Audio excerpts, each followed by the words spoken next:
think this game will be cute. I have a sneaking suspicion that this game is going to be cute as shit, in fact. My friend Meredith Gran, made it. It's called Perfect Tides. I imagine it's somewhat autobiographical, but who knows? Might not be. In real life, I donated to the Kickstarter for this game. A, because I like Meredith, I think she's cool, and I knew the game would be good. But also because I'm vain, and I picked the tier that puts me somewhere in the game. I have not played this game yet, although the game is several years old, I think, at this point, which is makes me a terrible friend. My understanding is that there is some avatar of me. I don't know if I don't think I have a line or anything. I just think I'm somewhere in the game. Frankly, I am such a generic looking guy that I don't even know if when I walk by myself, I will recognize that it's me. But it's about time I play this goddamn game. What if she made you be like a dick? I would love that. That would be amazing. I mean, A, because it would give me a line in the game, which would be awesome. But also just because, like, how funny would that be? Maybe she thinks I'm a dick. Video game seems like the perfect way to passive-aggressively make someone out to be an asshole. Are we good to go forwards into the Perfect Tides, the universe of Perfect Tides, the world? VSW and I also read all of Octopus Pie. It is my favorite like narrative webcomic of all time. Big fan. Genuine huge fan. So I should have already played this long ago. All right, onwards into Perfect Tides. It's the year 2000. Oh, do I have to like click? Yes. The new millennium. Your name is Mara Whitefish. You live on the island of Perfect Tides. I'm relating to this already because she's on a ferry boat and I'm from Powell River, where we had to take ferries just to get in and out of our town. I'm pretty sure this is an East Coast ferry boat though. There are no cars, no department stores, no asphalt or steel. When the boy is unfrozen, when the bay is unfrozen, you ride the ferry home from school with Lily. She is your only real life friend. Lily. The spring air is thick. Lily looks like she has something to tell you. You're almost afraid of what you'll hear. You know Matt Reinwald in 11th grade? Uh-huh. Well, we did it. Over the weekend. What? You cannot believe what you're hearing. Lily had sex? Lily had sex? Weren't you gonna wait till marriage? Isn't that what you always said? Well, yeah, but come on. We both just wanted to try it, you know? This is insane. They're not even dating. Well, how was it? Not very good. It was both of our first time. We didn't expect it to be mind-blowing or anything. Are you, like, upset that I'm telling you this? Why on earth would I be upset? This is simply earth-shattering. But you knew this day would come. Someone as pretty and well-liked as Lily? As long as she was a virgin, there was always hope for you. You're on your own now. Completely unmoored. No, that's cool. Congratulations. Spring. I love this already. Been there. Been there several times in high school, certainly as the last one to have sex.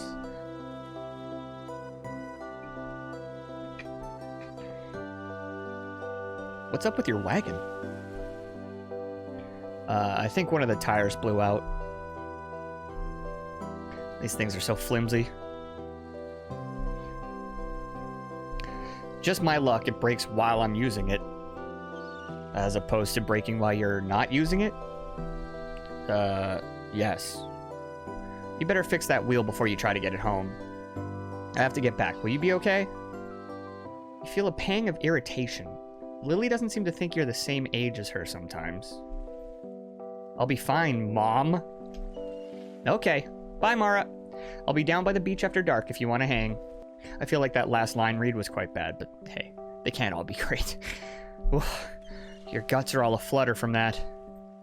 Now, what to do about your wagon? Much like the hair in a shampoo commercial, Lily's exist to be seen and never touched. The bench isn't doing much for you. No good. With that broken wheel, the wagon is useless. Is there anything in there? Okay. The fiberglass of the ship feels smooth and cold, submerged as it is in frigid bay water. You're not allowed in there. Get a job, kid. Use the door if you want to get inside the campground office. All right. God bless America. You run it up the flagpole and see who salutes, but no one ever does. I'm not sick, but I'm not well. Oh, maybe later. Touching. Wait. Okay, let's go. Flagpole clicker.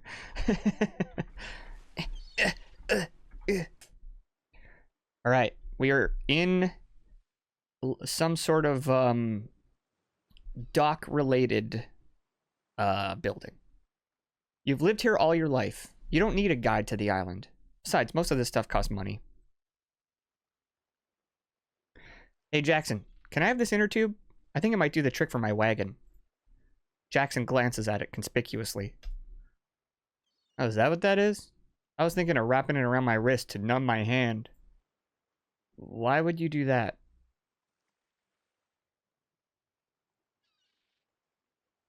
How old are you again? 16. Well, you're basically 16 already. You will be in 5 months. Oh, well, yeah. If you're a guy and you jerk off and you get your hand numb, it's like another person is doing it. It's called the stranger. Oh, okay. Sounds like a fun thing for a guy to do. Well, enjoy your inner tube. You pocket the inner tube. Maybe now you can get those groceries home. Hey, is that your first inventory item? You want some tips? Yes. You're actually pretty sure you know what to do, but it seems like Jackson would enjoy giving you an explanation. Yeah, can you explain it, please? That's my job, kid. Whenever you pick up items, they go into your backpack. Right there, see? I think so. You can see all your stuff in here, and you can use it too. See your inner tube in there?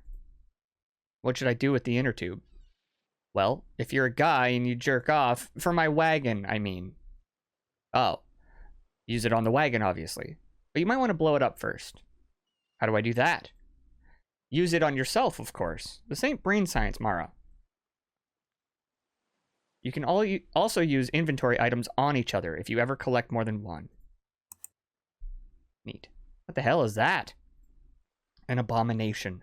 Hopefully you'll get to make your own someday. Got it now? I think so. Thanks, Jackson. My pleasure. Now, you better go. If I spend too much time shooting the shit on video surveillance, fucking Paul will come down here and bitch at me. Can he hear you talking on camera? Who now?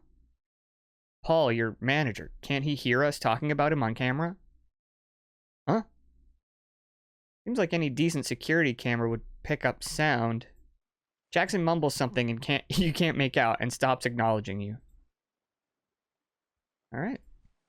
Cool, not touching that. The guest book is for tourists who drive the tourism industry, not residents. If you have questions or complaints about the island, you're welcome to keep them to yourself. Okay. You really want to make a move on this, huh? Well, you don't have the nerve to touch Jackson, or just about anyone for that matter. Alright. To the exit we go. Alright, so we gotta use the inner tube on ourselves. Whoa, whoa! Right-clicking. Oh, okay. Does a bunch of stuff. I assume that's speak to. That seems to be to run. That's to look at something. Some kind of administrative building for the Parks Department. You've never been inside and you're not allowed. This particular ship belongs to Perfect Tide Sea Tour, a privately owned company that won the bid to operate a ferry terminal back in the 1940s. Apart from private boats and helicopters, it is the only way to travel to and from the island. Hey, just like my literal fucking hometown. You cannot drive into Powell River without taking a ferry. Ferry service begins at 5:50 on weekday mornings, the first leg of a long journey for work commuters. Since your 10th birthday, Mom has allowed you to ride the ferry by yourself under the strict pretense that you're either going to school or to one of the nearby strip mall shops. Just a regular sitting bench. All right, so I'm tempted. Oh, there we go. Okay. Then I pick it up. Say okay. You blow into the inner tube, inflating it. You now have an inflated tube. You replace the back wheel with the newly inflated inner tube. Good job. Take the wagon home or leave it alone? Let's take it home. You pick up the wagon. What a fucking gamer I am. Screw Armored Core. This is where the real excitement lies. On an island without cars, the wagon's pretty useful, eh? Oh, shit, what am I doing? Use the wagon icon in your inventory if you find any other large objects you want to lug home. Oh, that's cool. Okay. Neat. You gather up the groceries. The wagon is now empty. Tree. Nothing. I assume we just go in the house. Nice. This hutch used to be the coffee table until the legs broke off. Now it functions as an equally fragile book and remote control surface. You dare not move it. You don't feel like sitting right now, but you do a quick rearrangement of the pillows just to feel a bit of a thrill.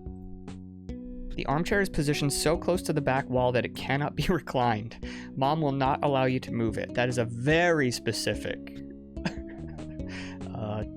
memory, most likely. The cabinet is positioned behind the armchair in such a way that its drawers are impossible to open. Mom will not allow you to move it.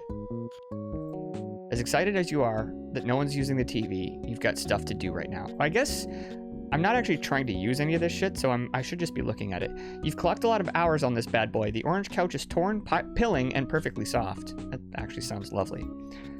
The armchair swivels when weight is applied, making it an uncomfortable plopping spot. It's perfect, however, for sulking. Mom's china cabinet houses all the dusty old things she hasn't touched since her wedding day. My mom has a very similar china cabinet to this, actually, which is so funny because china beyond what generation will I don't know if my mom's a boomer or not, but yeah, she must be. Beyond that generation, does anyone have china? Is china still exist? Like china cabinets? Like fancy china? I don't have a single peer that I can think of. I'm late 30s. I don't think I know a single person that has like fancy china. That's extinct, right? I've never seen my mom use hers. It just sits in a hutch, just like this. Anyway, it's the coveted living room TV, displayer of video games, haver of cable. Getting time in front of it can be a struggle. I haven't seen china in a cabinet in a long time. Harukio, yeah, exactly. That's fascinating. I'm early 30s. I don't either. Yeah, it's gone. When did you? I guess you got it for your wedding, but is it like for?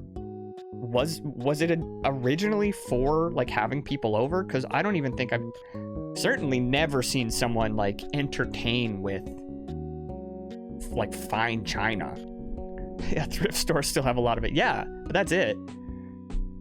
I never really considered that. That's a dead.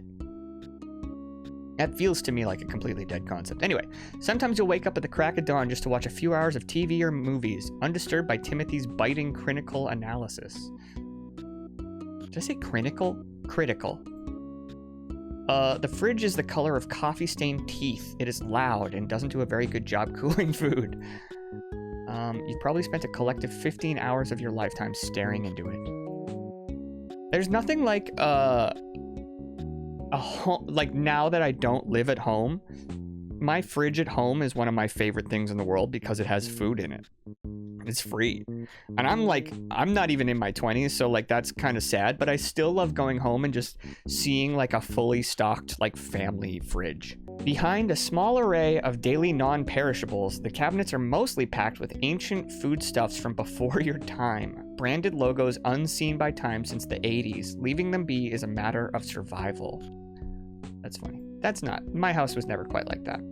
It is the door to Mom's room, one of the most comforting places on earth. Even when Mom's away, you try to avoid it as a personal discipline. Oh, that's sweet. That's got to be Timothy's room. Beyond this slammed door lies your brother Timothy's lair. A swamp-like heat emanates from its corners. Even Mom no longer dares to enter. Lamp? It's Mom's antique lamp, picked up at a flea market in East Mainland. Covertly, she whispered the price to you as she made the transaction. No doubt this prevented a mob of deal hunters from descending on you like vultures. Where do we want to go? I mean, I assume my room is this way, so do we just go to my room? Let's see. Yeah, there we go. Oh, hell yeah. All right, let's see. The dresser overflows with your current clothing, packed tightly on top of layers of old junk. It would be a weekend project just to get the drawers to close. It's the door to your bedroom, complete with a super cute Blink-182 poster. Mark and Tom are cute, but Travis is probably your favorite, because you can imagine him hitting on you in a public place. This feels aggressively personal, and I love it. Oh, I mean, that's... Meredith Gran's whole thing is, like, nailing this vibe of real adolescence, or, like I guess, Octopus Pie isn't really about adolescence, but it's about... It's still kind of about coming of age. It's just a little in your 20s. And it's like the most on point shit in the world. It's a 640 by 480 VGA monitor. Paired with your graphics card, it can display up to 16 million colors. You keep a photo over your desk of the time you and Lily went to Florida together in the early 90s. You stayed at a campground in Kissimmee and spent one blessed day at Disney World. Also very much like my own life. In that I went to Disney World once, and that was like the only family vacation we ever took. It's your computer tower, built from the shell of Mom's old work computer. Timothy contributed his old 56K modem, sound card, graphics card, and speakers. The motherboard and RAM you bought on eBay. Nice. The computer works pretty well, though the power source connectors are weak and will occasionally stop working entirely. At any rate, you pined for your own computer for many years and are delighted to have this one. Yeah, I didn't have a personal computer until I moved out of my house, I think. I think we had a family computer until I left to live on my own in university, if I'm not mistaken. I didn't have a laptop till I was like 25. The other thing that's going to have me talking through this whole goddamn playthrough is like, this is my childhood. So this couldn't be, I mean, aside from being a boy, and probably, I imagine there will be differences in some of that stuff. Like, this is going to be flooding me with 30-something nostalgia. A tall rack houses your collection of CDs, tapes, and knickknacks. I had a big, thick book of burnt CDs, and my friends and I would take Sharpies, and like we would always come up with jokey titles for all our different CDs. And I had hundreds and hundreds of them. The closet has been packed to the brim for years with old childhood clothing, school projects, and toys you dare not touch. It's one of those messes Mom has decided is permanent. Oh, interesting. Okay. Your anime posters are special imports that you bought at a comic book shop on the mainland. Your heart flutters when you see such an object in the wild, let alone on your own wall. Is Meredith from Canada too? I don't think so. No, I think this is a New York-y area. Like, I think this is like, I mean, I almost said Jersey, but I think that just shows I don't know what the fuck I'm talking about. So I actually don't know. Anime posters usually keep the shades up, as this window provides the most light into the room. You spent a lot of time in this bed. It's perhaps the most comfortable, secure place on Earth, where your mind can wander most vividly. An issue of 17... Holy shit, the detail in this is insane. An issue of 17 sits open face on your floor. The magazine is bursting with tips on how to get boys to fall in love with you. Disappointingly, they're always prefaced on the idea that you already know each other and are friends. Your back and butt hurt pretty bad after a few hours in this chair. Timothy says it's an ergonomical nightmare, but then so is his face. Got him. Just bitch your filthy clothes. The fact that they're on the floor is a sign that mom hasn't been in here for a while, so good. Yep. Yeah. Coming home to my room to find that my mom has cleaned it up, or even she would like go in my room and just like rearrange the entire place. Unless she's caught on to that and is deliberately leaving clothes out so she can snoop in here. In which case, good luck finding anything, Mom. Your daughter is drug-free and has no sex life. All of her shame is in strange, indecipherable digital form. Your boombox houses a CD of the soundtrack for the movie Titanic. You spent a few solid months falling asleep to it. You play your CDs less these days since getting into MP3 downloads. You have about 300 of them now, carefully named and indexed, downloaded over the course of 2 years. This is fucking killing me. This is destroying me. Because this is way the fuck too accurate to my life. I was so proud of my MP3 collection. I thought I was a musical connoisseur because I listened to the Shins before they became popular via Garden State. An overstuffed cabinet full of junk you don't really care about sits in this corner of the room. It's a wastebasket that you mostly neglect to use. Snuggle Bunny is one of your oldest toys, ragged and decrepit. I almost thought that was a Simpsons reference, but I think Bart's rabbit was Honey Bunny? Oh dang, the Shins. Yeah, I fucking love the Shins. It's a lava lamp. It's cool. It's your best person trophy. You got it in some summer group recreational program when you were a kid. Looking at it now inspires a touch of resentment for your parents for making you go. All you've ever wanted in the summer is more time to yourself. Word. Highly recommend an Octopus Pie reread, dude. Highly. Years ago, your father gave you this ratty old copy of Silent Spring by Rachel Carson. Only recently you've bothered to open it. This is your bedroom, your sanctuary from the demands of the human race. For the most part, you enjoy a reasonable amount of privacy. You've even trained Mom to knock. She opens the door immediately after knocking, but baby steps. All right, well, what should I touch in here? Not that the computer is particularly absorbing activity, but you should probably get those groceries. Oh, okay, let's go put the groceries away. Fair enough. You open the fridge and bask in its glow like a lizard under a heat lamp. Put away the groceries. You methodically load the perishable groceries into the fridge, taking care to hide the scarcer bits from Timothy's ravenous eye. You'll still find them, but it might buy you a day. You hear voices from outside. I'm telling you, it's a school for losers. I don't want to go to a crappy school and live with Grandma. It's just an option. I don't see you offering any ideas.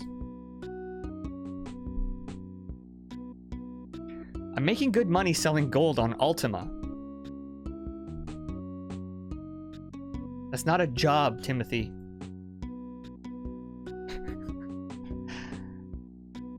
That's more online than I was at the time, I think. Did they have everything, Mara? All except whole milk. I got skim instead. Ew, no! What's wrong with skim? It's healthier. You don't even put milk in your cereal. No, but I drink it. Mom, I need protein. For what, so you can fart more? Mara. You already eat everything else in the house. Can't I have one thing you don't want? That's enough. I'll pick up more milk tomorrow. You're welcome for the errand. Are we suddenly thanking each other for food? I think I'm owed a few thousand thank yous then. Oh, thank you, noble hero Mara, for picking up milk that I can't even fucking drink. I picked up Hot Pockets too, you absolute dickhead! Mara. Oh my god, fuck this. Yeah. Slam that door. Timothy always does this, and Mom always defends him. Cool family, eh? Oh, that's Canadian. Alright, so now can I do shit in... Cool not touching that. Your boombox is out of batteries and you're not really interested in using it anyway. I know we're ending up on the computer here, but unless she wants to go to bed. If you get into bed now, you'll fall asleep during the day and it'll be a whole thing. You've heard legend of these creatures called nappers, and you absolutely aren't one. Damn, I love a nap. Yeah, get your ass online. Logging on. Finally some computer time. The monitor greets you with its welcoming glow. Chat room? Or are we past chat rooms? We're into forums. Definitely connect to the internet. You hope to God nobody's on the phone as you log in. Does Napster exist in 2000? I want to say it does. Yeah. Maybe? 2001, 2? Something like that? Yep. Classic internet. I did have to deal with this. I am old enough to have experienced the internet sound. And the phone line bullshit. Sometimes I would log on late at night and I didn't want to wake people up, so I would throw like a blanket over the modem so it wouldn't be so loud. You're greeted by a menu screen of the day's news and gossip. You've got mail, but it's all junk. We're gonna go to the message board, baby. I'm gonna guess this is a something awful analog. You navigate to the fantastic fiction boards. Oh, no, okay. It's a writing-focused subform of a larger games, movies, and anime community maintained by the ISP. While the occasional original written work appears, most people here write and post fan fiction, a form of writing based on another work of fiction from the imagination of a fan. In other words, it's cool. Looks like a few stories have popped up overnight. Akira82 continues his exploration of an alternative Tale of the Blade 5 timeline in which the Nazis have won World War II. Part 5 of The Sexy Resurrection of Commander Ginseng has gone up as well. It's a lighter read that plays on a common, but bogus, cheat code mythology. I will say this is where this loses me a bit because I never read fan fiction. You've been waiting for a new Songs of the Heart chapter. The romantic plot running through Heaven's Gash is sorely underutilized, and this fic makes a generous use of it through a scene-by-scene retelling. You set these aside for later. Now let's check out the chat room. You navigate to the fantastic fiction chat. Nobody's really active right now. Just a couple of character bots, confused newbies, and users who leave their computers on 24/7. Hey, PT. Oh, you got an IM from Staggle. Continue. Staggle, what's up? Staggle is idling in the chat, but he's chosen to message you in private. This has happened a couple of times recently. Oh, shit. So this is a chat connected to a website, but it does kind of feel like it's like, what was it called? ICQ, maybe? Was it ICQ? And I went, uh-oh. I was on that for a while. I loved your latest chapter. The ending was so good. Oh, wow. That means a lot coming from Staggle. He's one of your favorite writers on FF. Oh, wow, thank you. I was really happy with it. A warm feeling rushes over you. You reread Staggle's I Am a few times, basking in the honor. Anytime I had like a popular tweet or something, I'll read it over and over again. Or nice comments or like fan mail. I would do that. Staggle smiles. When's the next chapter? Soon, I hope. I'm gonna work on it tonight. You actually weren't planning to. Your interest in this particular story had been waning, and you wanted to edit some poetry tonight. But if Staggle liked it that much... Cool! I won't distract you then. Looking forward to it. Okay, talk to you later. Wow, you didn't expect that at all. You feel a nervous exhilaration and a desire to reread the conversation over and over again.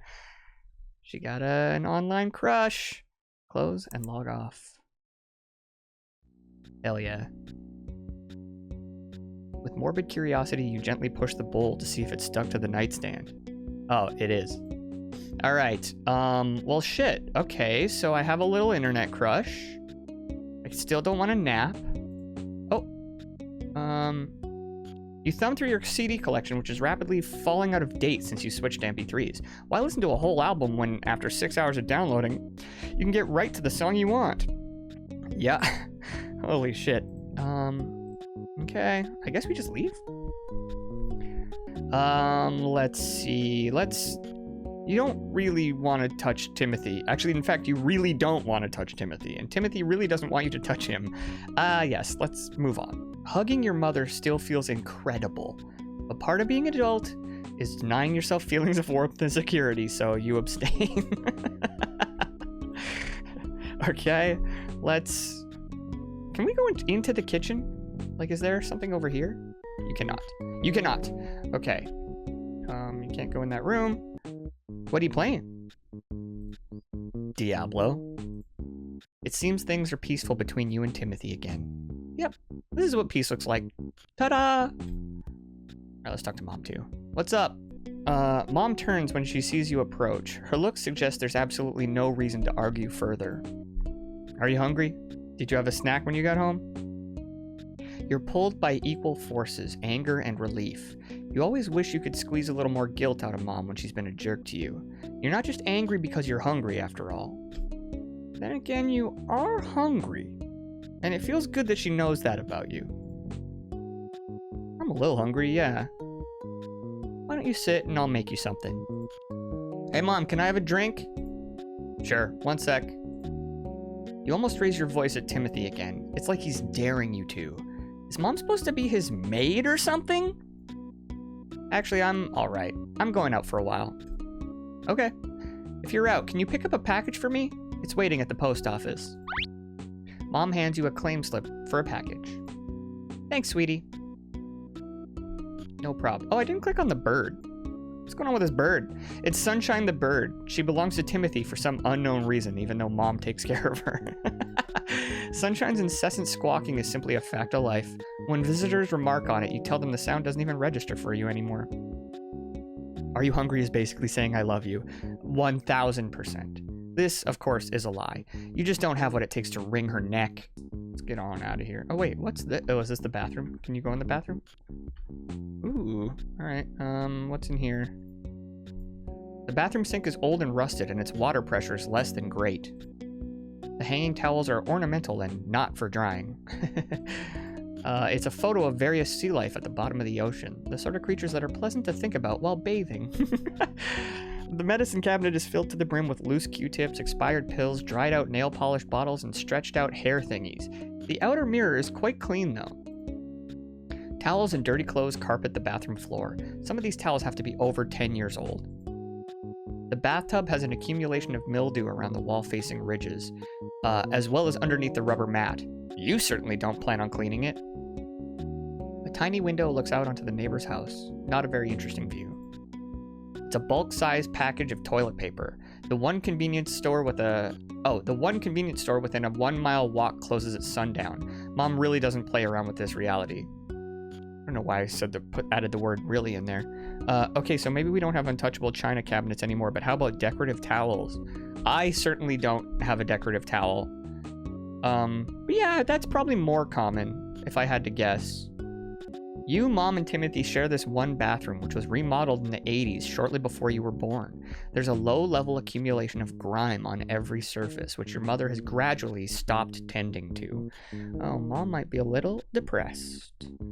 Also, holy shit, what an ultra-specific, like, detail. That it was remodeled in the 80s, shortly before you were born. Like, I don't know. That adds so much flavor to the game. Cool. Let's leave. Okay, as an update to the finding me aspect of this playthrough, neither Mara, Timothy, nor Mara's mother appear to be me. So we haven't found me yet. Do we go down or up? I'm gonna go down. This area houses the island residents' wagons. It's a necessity to pick up goods from the mainland, so just about everybody has one. Most of them are a lot nicer than yours. The sign says, resident parking only. You might think it's a little cheeky to act like a stopped wagon is parked. Rest assured, it is serious business. From here you can see the residential part of the island, shrouded in forest canopy. Sometimes you like to sit here and watch the older island residents fish off of the pier. An essential component of tourism, the Bayside Pier is doing okay after some post-hurricane restoration a few years back. The U.S. National Parks Department helped finance the project when community funds fell short, as usual. Simon says the people of Perfect Tides are a living zoo. Wait, who said that? Simon? We don't know who Simon is yet, do we? Let's go this way. Yeah, I'm going to pick up something for... at the post office, which was not where that Sebastian guy was, I don't think. So I'm trying to find a new spot, if I'm not mistaken. It's a flotation device in case you need saving. From these prices, this boat is called Leo's Revenge and is your favorite, based mostly on the name, but also for its candy-like collection of vinyl furniture. You occasionally glimpse the owner and his family hanging on the deck in summertime. You don't know their names. As someone from suburban Ohio, the island coast town nostalgia may as well be fantasy world building. Not familiar, huh? This couldn't be more targeted at me if I was the main fucking character. See You Next Tuesday features the boating industry's largest standing with a drink area, a tippy top compartment for antisocial steering, and a soft canvasy whatever to keep the rain out, I guess. Decorative posts house a small bit of rope for marina members to use when they're bringing in their boats.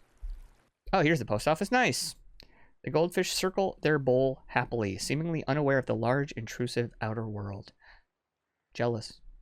PS27 is a public school that serves the island's K-6 demographic. You have fond memories of your time here. The school was so small that you knew every kid. The teachers liked you better. Learning was fun and easy here. A white picket fence and a wall of hedges gently suggest you keep away from the schoolyard. Mrs. Peters is your friend Lily's grandmother and has worked the post office window for as long as you can remember. She has always been nice to you. You shyly approach the window. Hi, Mrs. Peters. Mara, what's new, kiddo? Did you ride back with Lily today? Uh-huh. She went home. You wonder with anxiety if Mrs. Peters knows her granddaughter is sexually active. And if she does know, does she know you know? Are you aiding and abetting a crime?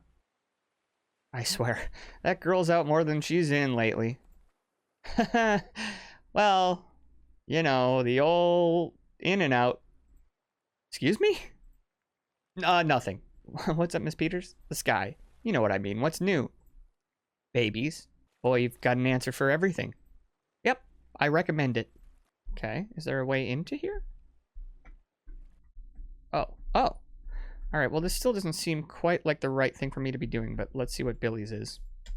The lower patio draws a decent crowd in the warmer weather. It's a perfect spot to people watch with locals and the occasional tourist. The patio chairs and tables have been updated recently in a towny bar's attempt to appeal to the seasonal clientele. It hasn't worked very well. The second floor patio is a recent addition to the bar, meant to drum up tourism in the summer months. It's largely gone unused as the clientele remains local and prefers to drink on the ground. The bar is surrounded by a crispy display of dune foliage. A crispy display of dune foliage. That's such a good turn of phrase. Ooh.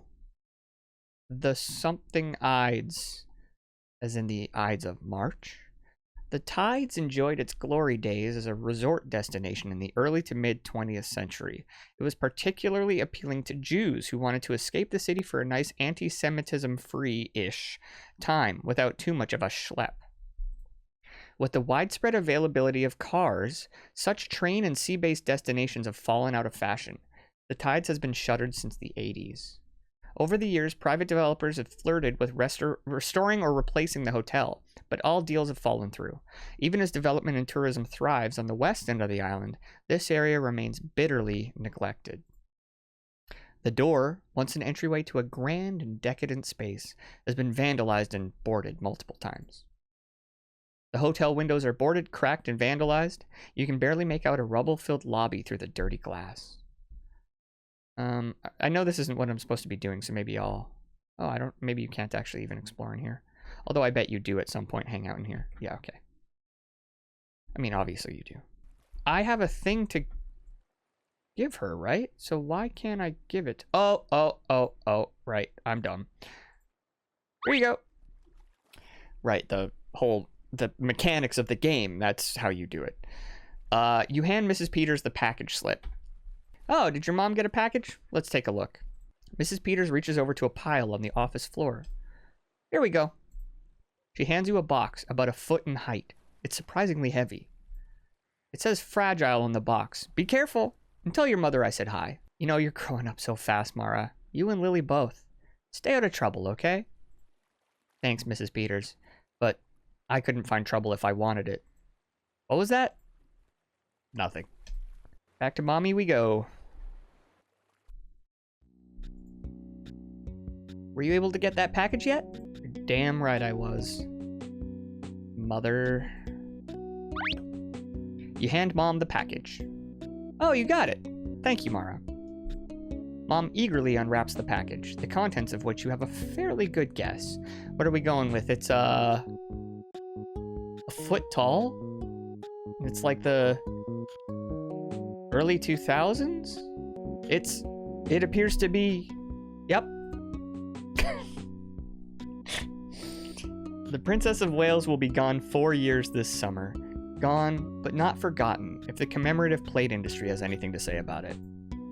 Oh, how lovely. So young. Such a tragedy. Is it true her heart was on the outside of her chest when they found her? For goodness sake, Mara. It's what I heard. Do you still like popping the bubble wrap? There's a couple of sheets here. Damn, Mom read your mind. You were planning on just nabbing those out of the garbage can later. Oh. Sure, I guess. You eagerly fold the bubble wrap into your pocket for later. Can I play soon? What's your definition of soon? Today? Nope. It's supposed to be cold tonight. Wear some layers if you go out. Is it just me or do the avatar faces have a Scott Pilgrim art vibe? I mean, you could say there's similarities. They have like a roundish sort of pleasing style, but I don't feel like the styles are too similar. Octopus Pie has been around for like the same length of time as Scott Pilgrim, I think, as well. You're forever shy about knocking on Lily's door. You're especially self-conscious about being a bother to her, so you usually just wait around for her to be out and wandering around. Friendship is torment. It's the gate to child murderer crazy Barbara's former home, allegedly.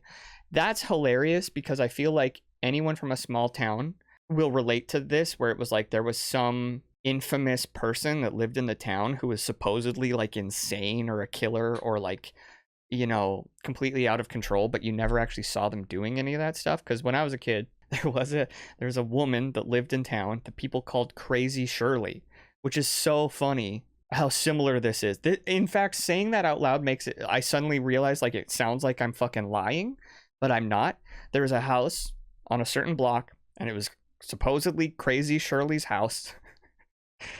And I remember hearing like rumors that, you know, she'd been caught like riding her lawnmower around naked, or that she like screamed at people on the streets, or that she was, you know, like basically she just did crazy stuff. But not only did I never witness her doing any of this stuff, I don't even know if I ever saw her in real life, but I fully believed she existed and did all this stuff. My cousin, who was like kind of I would call him a troubled kid, told me one time that he snuck into her house and she was passed out on her sofa with the door open, and I believed him for years. And now that I'm an adult, I imagine that was a complete lie.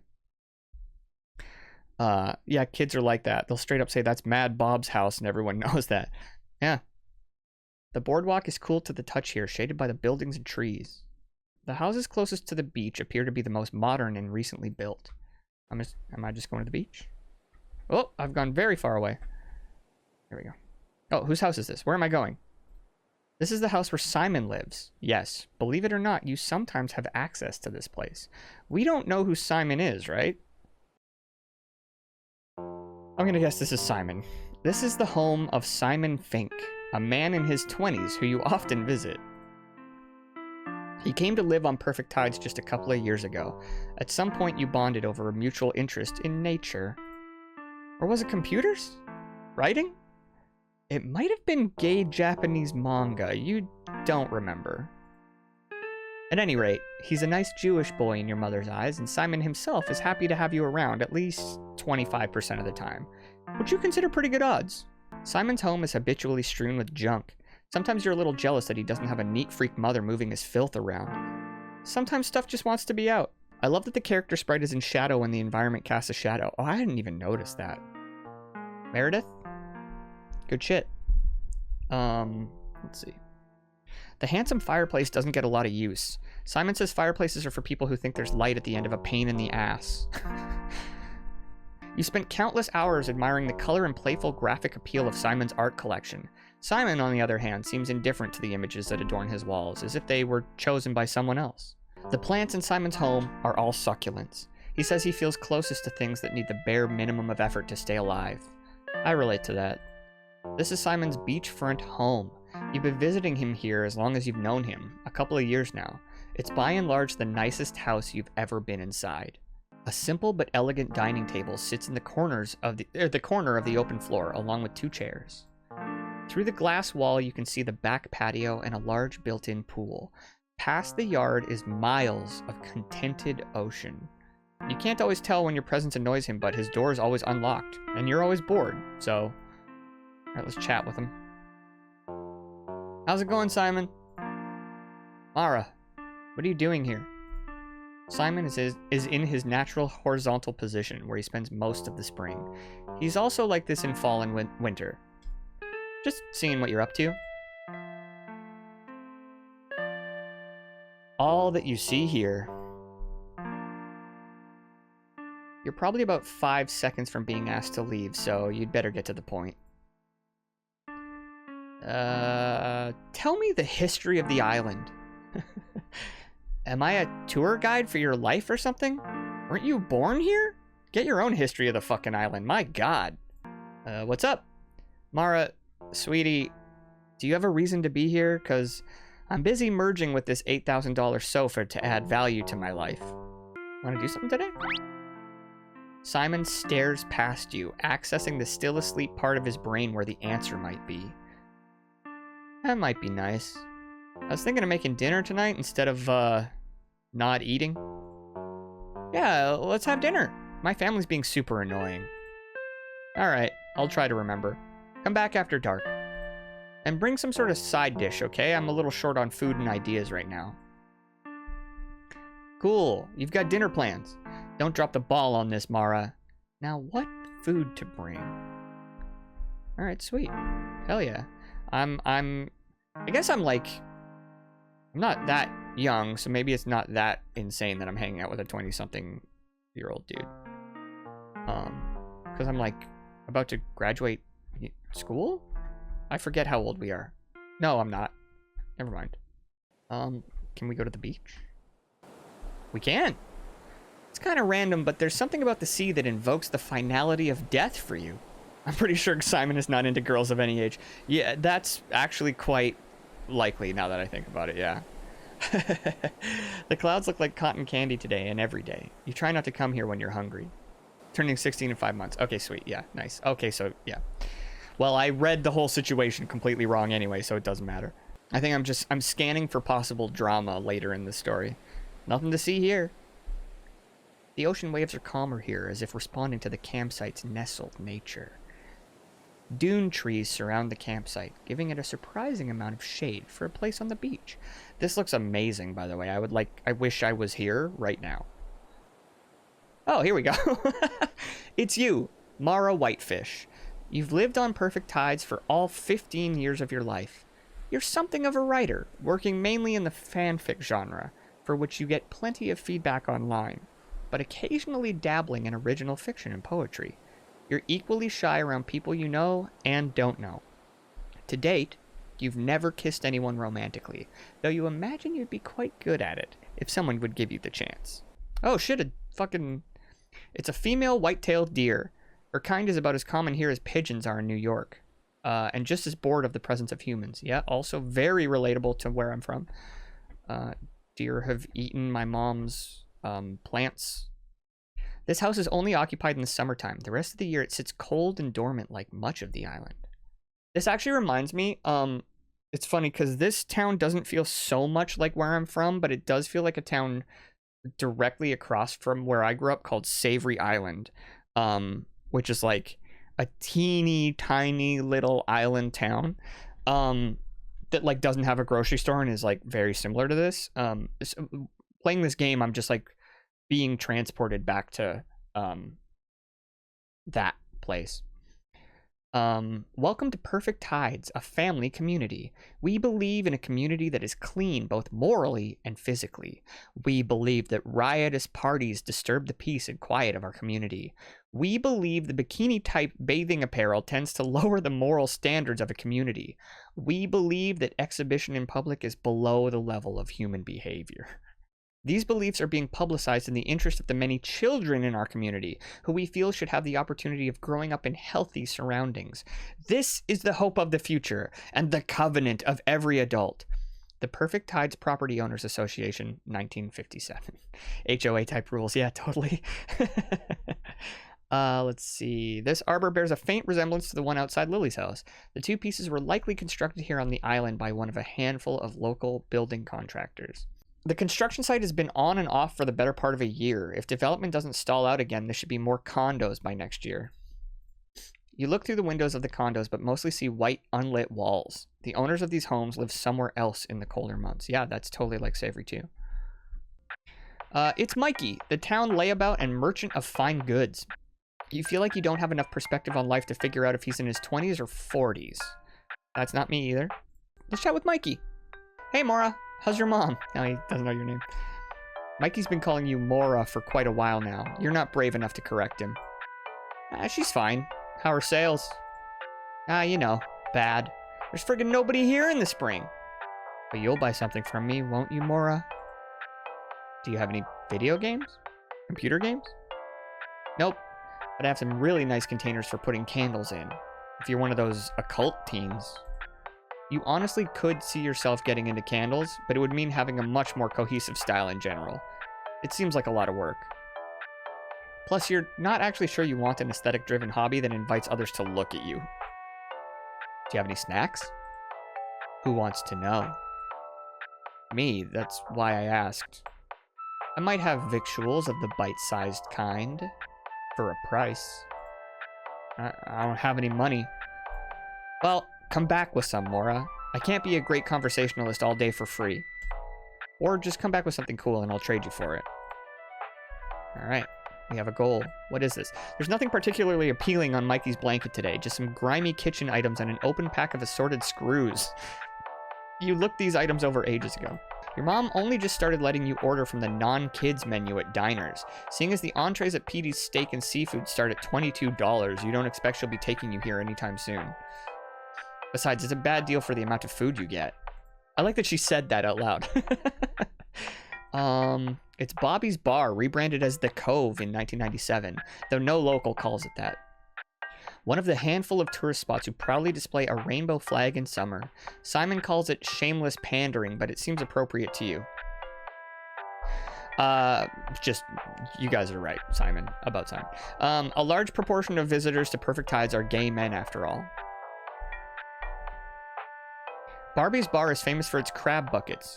Or is it clam buckets? You don't really follow seafood. I'm assuming... though known for its food, Barbie's is still a drinking establishment. You would never get away with entering. You better not touch the placard outside of Petey's. Judging by their food prices, the chalk can't be cheap either. One of the oldest businesses on Perfect Tides, Island Scoops, has been around for at least 45 years. And since it has no competition, the ice cream tastes like it's been in the freezer that long. Downtown Perfect Tides is filled with tiny boutique shops, seafood restaurants, and bars. Since you have no money, are underaged, and can't stand the smell of dead fish, there may as well be nothing to do.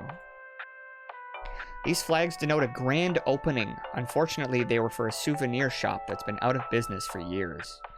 It's hard for a business to survive on Perfect Tides, given its lack of clientele in the winter. You suspect the flags were left up in an act of bitterness. The ice cream shop is closed until summer. The sign feels truthful to you. You trust it. What does it say? An arrow and sign point into the alleyway through which you will find the firehouse and Perfect Tide's hottest nightclub. Cautionary signs and fences wrap the length of the eroding dunes. Tourists and wealthier residents seem to take these as a mere suggestion. You, on the other hand, are a perfect upstanding citizen. Erosion has severely damaged these dunes. It's consistently the biggest problem on the island, if the mumblings of locals can be believed. Your whole life you've seen workers on the beaches here, trucking in sand and planting, with scowls for the homes of the rich. Increasingly, though, the wealthy themselves are doing the work on a volunteer basis, raising funds and advocating for a solution to a problem they've seemingly created. You've been assured no contradiction exists in this process. It's a complicated matter, and with all complicated matters, incremental change is all anyone can hope to expect. Sure enough, the erosion has gotten incrementally worse. Luxury homes line this end of the beach. This is where much of Perfect Tide's ocean view becomes private. Bastards. Let's go down. The club's fire logo is gray and uninspiring in the light of day. The entrance to fire is locked in the off-season and guarded by a bouncer in the summer. You've never been inside. Peering into the darkened window, you see very little of interest. Upside-down chairs, a dusty bar, and posters of events past. The neon signs, when off, are at best a reminder that fun exists somewhere. Sometime. 2 miniature trucks are the muscle behind the Perfect Tide's firefighting squad. They've been custom designed to fit the width of the island's small, unpaved roads. And perhaps a show of self-awareness, the fire department's mascot dog is a miniature spotted chihuahua. That's cute. Fire is a favorite summertime hangout for painstakingly attractive gay men. Once a year, you are hypnotized by the sounds and color emanating from this place. Alright. A sign at the entrance gently cautions travelers not to litter, upset the wildlife, or participate in any lewd acts. Rest assured, 2 out of 3 of these rules are lovingly honored. The soil of the wilderness is surprisingly loamy for an island landscape, rich with insects, organic matter, and a healthy ground cover. Hang on, Mara. Before you enter the wilderness, let's look at the facts. Public records indicate that Adolf Hitler died by suicide on April 30th, 1945, but there is mounting evidence in the information age that Hitler indeed survived the war and made his break to Argentina. That was 55 years ago.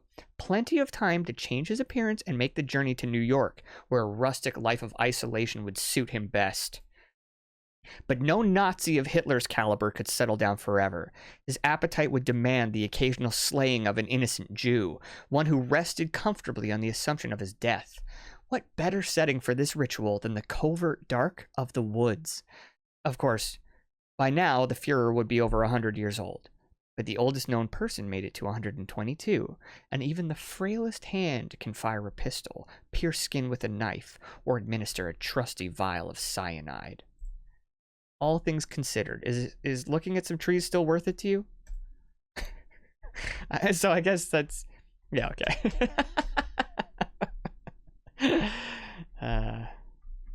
I was afraid of different stuff as a kid, but I still relate to that. Mostly just getting eaten by shit. We have to find a meal to share with Simon, some kind of secondary dish, and we have to find something for Mikey. Something cool. Whatever that might be. Oh, there's people. Nice. You don't recognize this man. He must be visiting a relative on the island. Mrs. Souza is an old friend of your mother's. She used to teach at your former elementary school, but she retired before you entered her grade. She has always spoken highly of Timothy. My goodness, is that Mara? Yep. Impossible. You're enormous. Really? I've been trying to eat better. Your height, dear, your height. For pity's sake, you're too young to worry about your figure. How old are you now? 15. Ah, well, a grapefruit with every meal then. Okay. So, what are you growing this year? Huh? You know, dear, in the garden. Surely your father's prized... Yeah, my dad's dead. Yes, dear, I'm remembering that now. So he didn't plant anything. Because he's dead. I'm sorry. What a shame. You know, there's still time to plant something yourself. You could do it in your father's spirit. I don't know how to garden. I guess, but I don't know anything about plants. Well, it's easy to learn. It's easy as pie. I wonder if that's an octopus pie reference. In fact, the campground office has a regional guidebook. That might give you some ideas. Okay. Oh, and you'll need a fresh layer of soil. The nutrients in that bed have probably been depleted. Soil. Guidebook. Got it. I've committed that to memory. You commit this advice to the same place your entire 10th grade education has gone. Speaking of gardens, I just harvested my peas and I have far too many. Why don't you take some? Mrs. Souza hands you a plastic shopping bag full of plump green pea pods. Memories wash over you of fresh peas from springs past, followed by a creeping melancholy. I grew these from a seed your father gave me, so technically they belong to you. Enjoy. Enjoy the peas, dear. Will do. Okay, so I have peas. Oh, can I... Maybe that's my meal. I eat some peas? Hold on, let's see.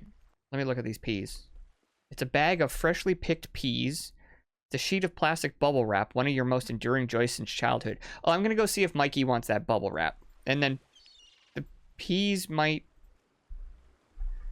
end up being in the meal I make. I will have to figure out how to get back downtown. Mikey, you are in luck, bro. Peas are a good side. Yeah. Oh, bubble wrap. That's fun. How about I trade you for some of my random trash, Mora? Oh, you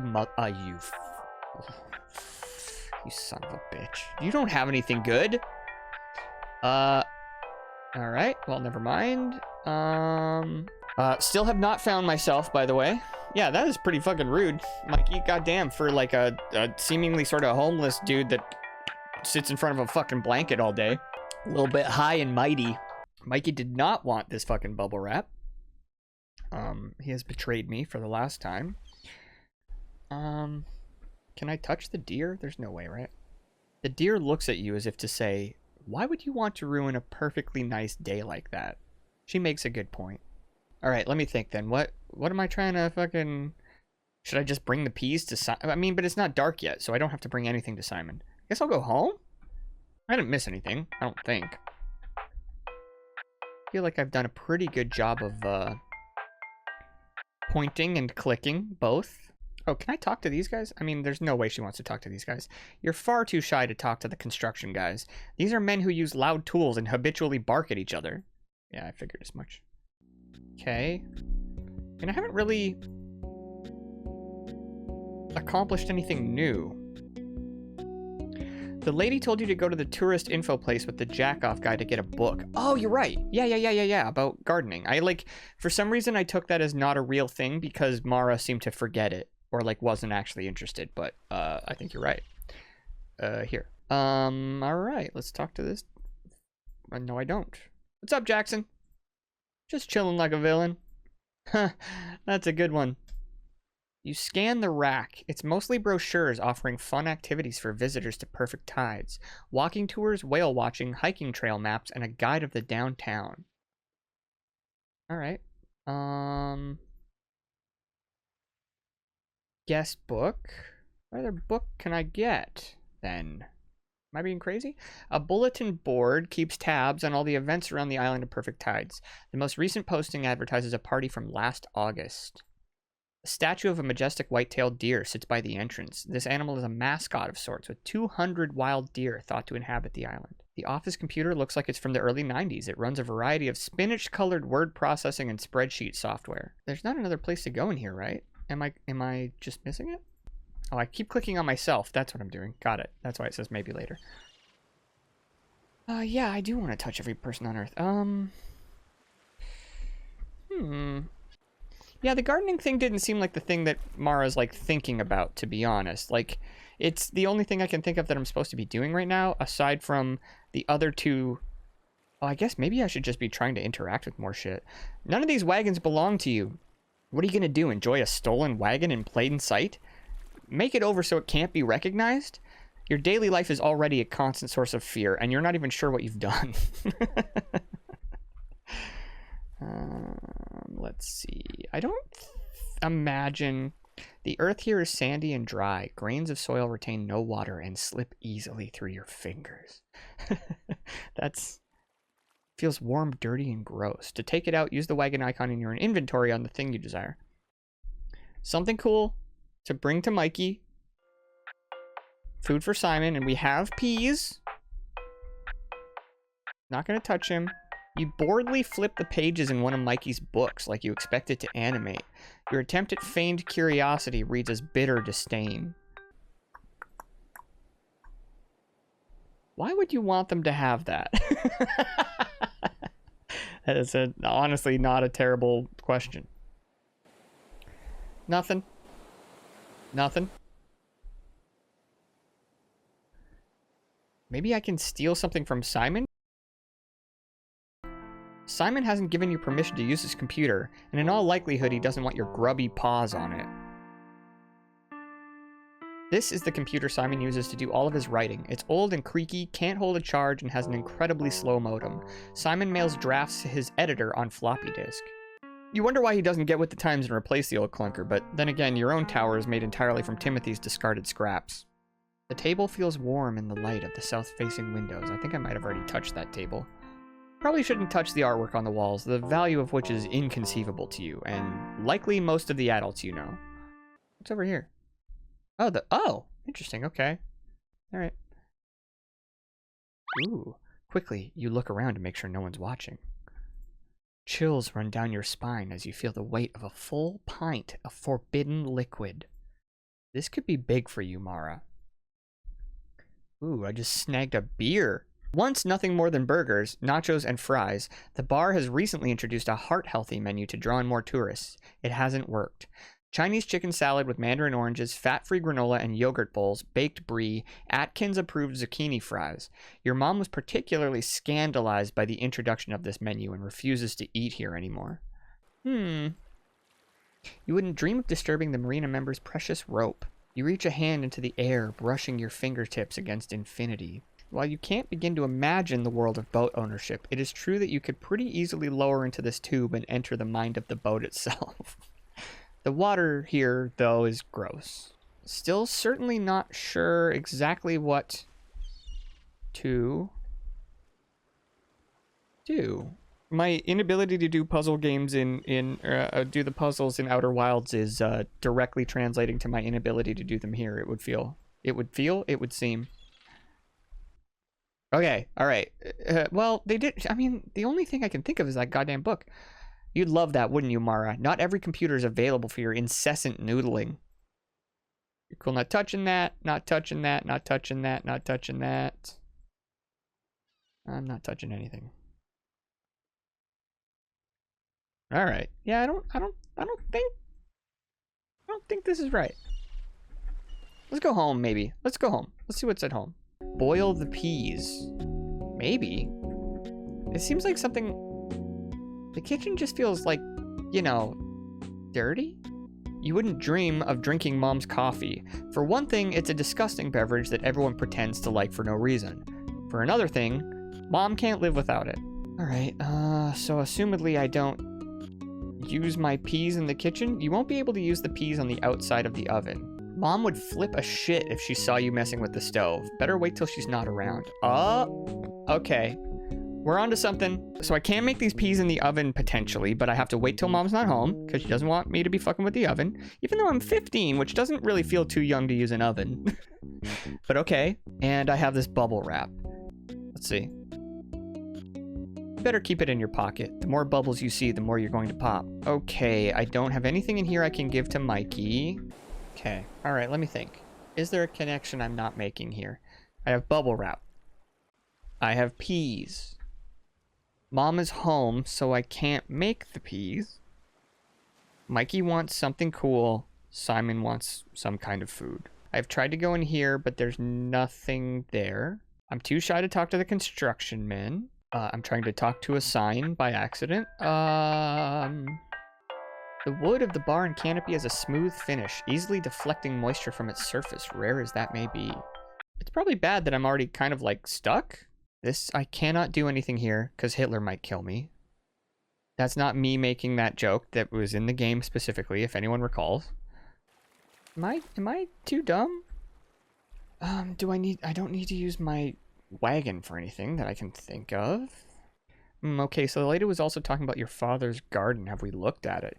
I mean, well, the thing is, I don't know that I have access to anything that is like my father's garden. Let's see. So I feel like, so there's just the sand here, and that's pretty dire sounding. The earth here is sandy and dry. Grains of soil retain no water and slip easily through your fingers like the sands of time. So, I mean, I don't think you can go through the house, can you? You can't bring yourself to enter mom's room right now. It's a lot to handle on a good day. There's this bathroom, which does not lead to a garden, I don't think. If I can enter here. Yes. Nothing. No goddamn way I'm going into Timothy's room. This is my own room. No garden in here. And you can't walk through the kitchen. So I don't think I currently have access to Dad's garden. I think it's very likely that I eventually do, maybe, plant something. But I don't know how much this game is about reflecting on my dad's death and how much is just about being, you know, a 15-year-old girl. Well, maybe Timothy wants, or Mikey wants these peas? Let's see if he's interested in peas. Oh, he wants his beer wait. What's so special about a beer? You blush, realizing Mikey has probably had access to beer your entire life. Oh, nothing.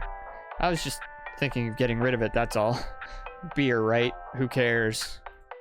I knew he wouldn't take the beer because it's totally going to be a more important plot point, but, maybe he likes peas? Why would you want them to have that?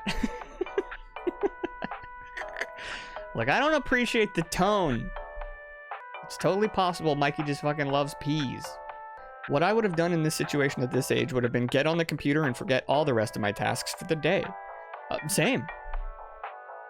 Have we done any item combining? No. What could we possibly combine here? We have...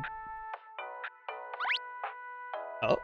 Using your unique creativity, you carefully wind the sheet of bubble wrap around the beer bottle, forming the shape of a drink koozie. Cozy? Hey, it kind of works. You decide to keep it this way. Using the packing tape still attached to the bubble wrap, you lock in the shape of your creation.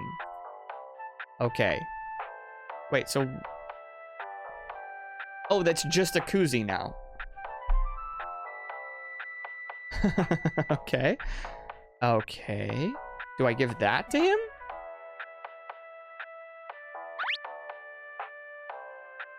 Say, what's this? Oh, dude. It's a beer holder. I kind of made it. You hand the makeshift koozie to Mikey. He inspects it with wild eyes. Who said that? Whose idea was this? Harukio, you are a fucking genius. You may have been way off the mark with the deer eating peas, but you're back in my good books. You were in the shit list, and now you're not. So, good work. Watch it. Be careful, but that was good. I had you all wrong, Mora. You did? You think they make stuff like this in a factory overseas? You think Bill Gates could come up with something like this? This is a brilliant reimagining, a repurposing of garbage, Mora.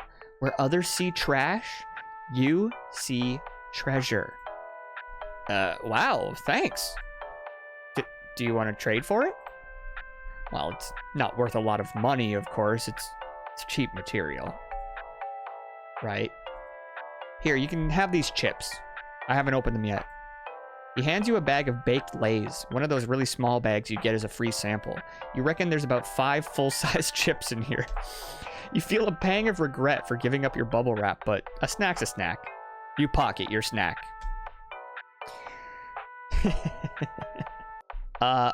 Of course, they didn't make chips like that when I was your age. Oh. Okay. Nope. No one was really worried about saturated fats back in those days. The more the merrier, in fact. Parents fed it to their kids by the spoon. The 70s were... and don't let anyone tell you it was the worst decade, okay? Okay. As Mikey continues to talk, your thoughts rapidly drift away. Did you have plans tonight? Was there someone you were supposed to meet? Is your stomach a little more paunchy than it was? When was your last period? Is there any evidence other than his age that Jackson has had sex? Could you spend the summer working on your body, buy a whole new wardrobe, find a boyfriend, and come back to school a completely different person? Ah, we've gotten to night. Well, Mora, I really can't talk all night. Gotta pack my stuff up. Yeah, no problem. I knew you'd understand. So, are the chips just a side dish? Am I just bringing Simon 5 full-size chips? Or is maybe mom not home and I can make some kind of like chip and peas? Ooh, okay, now do we... The oven is filled with pans, heat unsafe Tupperware, and potato chips. You no longer bother asking if you can bake or use the stove. Everything in this home is cooked via microwave. You quickly root through the cabinets, finding almost nothing edible or less than 3 years old. You slowly and fearfully open the oven door, expecting multiple kitchen appliances to spill out. To your surprise, everything seems to be held in place by the tension of neighboring objects. An empty cookie sheet sits at the very top of the oven. The cookie sheet feels cool and dry. Huh? You carefully distribute the fresh peas to the surface of the cookie sheet, making sure none of the pods are touching one another. Believe it or not, you still have lots of peas left over. They sure are hard to get rid of. You've already filled the cookie sheet with enough peas. No need to add more. No, okay. Chips are different. Okay. Gonna make some peas. You stick one grubby finger through the bars. Without blinking, Sunshine dashes over and snaps it off in her beak. While you clutch what remains of your hand, she feasts on the finger without the least bit of enjoyment. Want to try again? No oil seasoning, just peas. This is very white. It is, I mean, look, she's 15, dude. She doesn't know how to make it. She's just heating peas up for Simon. Do I leave while peas are cooking? The ferry is docked at perfect tides for the night. I don't feel like I go here until I have my food to give him. It appears to be a raw, half-eaten winter variety of squash.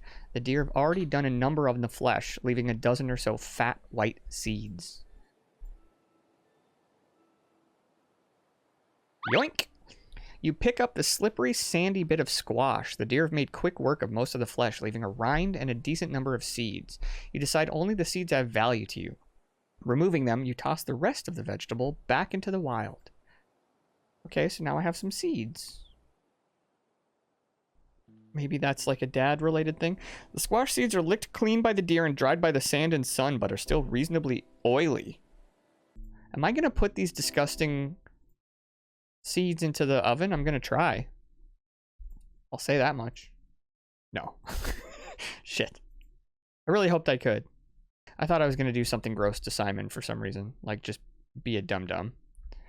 So there's oil on the seeds. Meaning what? Yeah, planting the seeds was a thought I had as well. I wonder if that's maybe... Yeah, the elusive garden, which... I wonder if that's something we just see later in the story. I don't imagine... Oh, it doesn't even seem like it actually wants me to go to Simon's yet. Well, except... There you are. Come, sit. But I don't have my food. I didn't bring you my food. You remembered. I remembered. Yeah.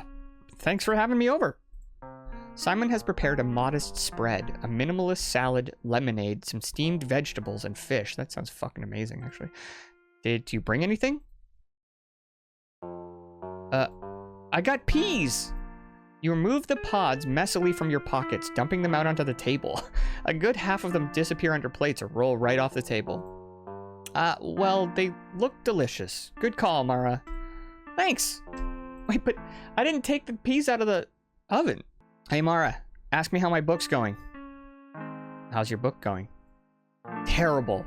I lost a really important floppy disk today, full of drafts. Where did you lose it? Somewhere around the island, I guess. It's what I get for leaving the house. That sucks. How's school? Kinda crappy. I'm doing really bad in 2 classes right now. My mom's mad about it all the time. Does your mom remember every last thing she learned in school? I'm sure it's not that bad. Mostly the people suck. I basically have no friends this year. Nobody? The boys hate me, obviously. And the girls... obviously? Most of them just don't want to be associated with me. Not even Lily. Oh. When I was your age, I was only happy in the summer. I waited for it all year long. I do the exact same thing. I wish I could just move to another school where nobody knows I'm unpopular. My parents moved us around a lot. That sounds awesome. Did you like it? Most places are the same. To good times in the summer. To the summer. Well, that was nice. That went well, you think? You don't feel tired at all. You're quite buzzed with energy, in fact. From here, you can dimly make out a form standing out on the beach. Fire pit is glowing. Well, we gotta go fucking check out the fire pit. That's the wrong way. Oop, that's also potentially the wrong way. Heyo! Is that Lily? It's Lily, your best pal on the island. She's considerably taller, blonder, and thinner than you. There are many other wonderful qualities about her that don't make you sad, but it's a long journey for your brain to get to those. Hi, Lily. Hey, Mara. What are you up to? Just came out to think. Lily takes a half-empty pack of cigarettes from her back pocket. Snuck them from my mom. Have you ever smoked? It's disgusting. No, I haven't. I tried one yesterday and I got all lightheaded and sick. I thought I was gonna barf.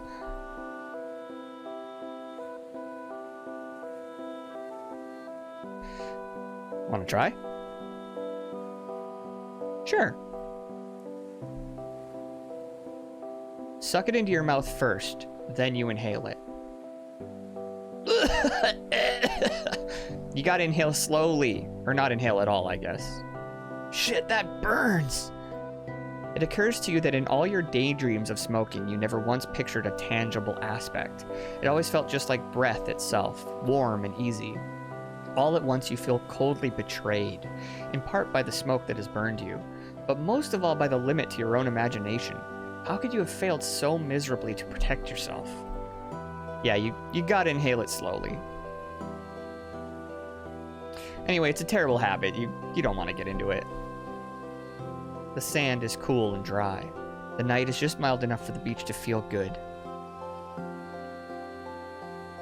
I love how sick Mara looks. My mom was supposed to quit after I was born. She's been promising to quit for years. My mom had to quit like 5 times. She's so full of shit.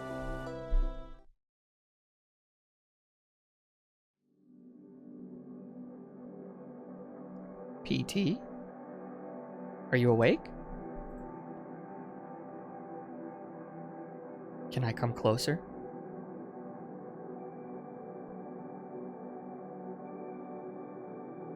Sexy deer boy.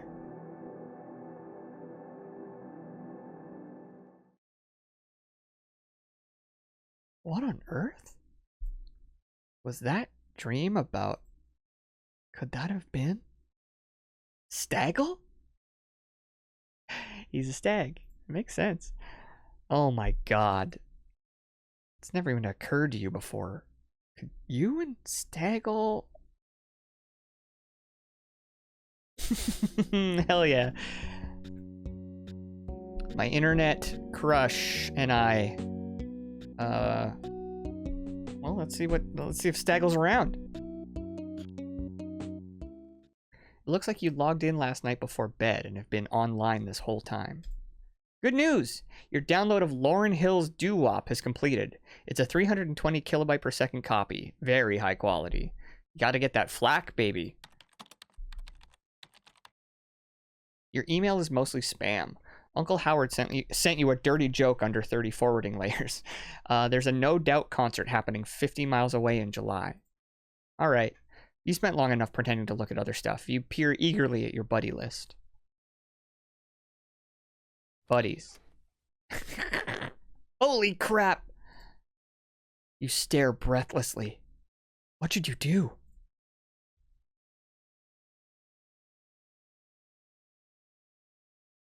Do we play it cool or do we get in there? I mean, my instinct is to get in there, but I have no chill. I'm gonna wait for it. Sure. Why look all desperate? Just play it cool. They'll definitely be messaging you any second now. He just logged in after all. Give him a second to get settled in. He's probably reading some emails, browsing some forums. Let him notice you're around naturally.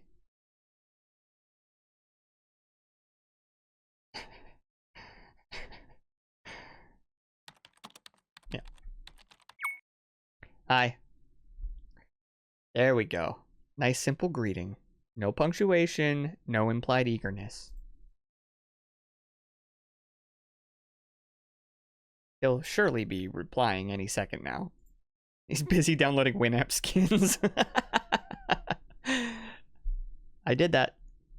For the record. Maybe this was a mistake. What kind of weirdo bombards people with messages the instant they log on? You feel sick to your stomach. He's not replying.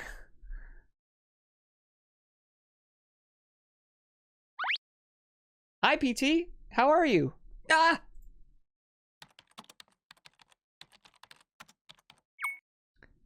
Just getting ready for school, so, you know, bad. Me too. How's the weather where you are? Just fine. I wish I could stay here and talk all day. After hitting send, you realize how much you mean it. Me too. Want to talk later tonight? Your stomach leaps. Tonight! Yes! Tonight! Yes, you bet! Talk to you then. Bye. Close and log off. The only fake thing here is that you would log off right after that. I'd be on the fucking thing all day. Although I guess she's getting ready for school? What are you watching? History Channel. Don't you mean the Hitler Channel? Don't you have school? Hi, Mom. Good morning, Cheerful. Did you have a good dinner at Simon's? Yeah, it was fun. Mom never suspects you're up to anything naughty. She knows you aren't cool. What if she knew you'd taken one drag of a cigarette last night? Cool enough for you now? Are you ready to go to school? I have some errands on the mainland, so I'll ride with you. Sure, let's go. Great. Mom grabs her pocketbook. Pocketbook? Is that like a colloquialism from the East Coast or something? Back on the job hunt today? Yep. If you get a chance, can you put in the laundry? Yeah, Mom, I'll do it.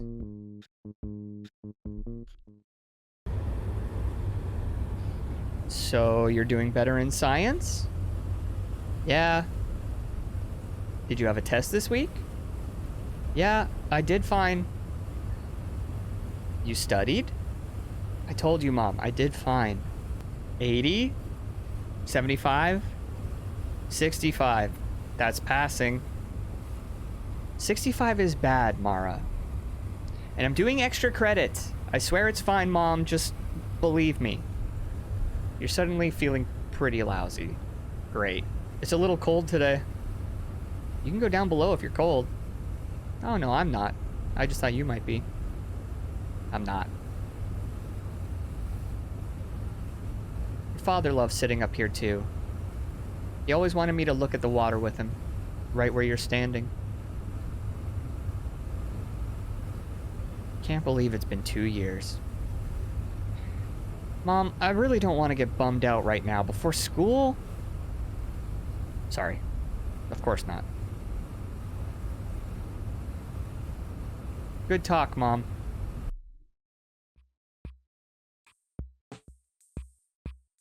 Oh shit, the universe is opening up.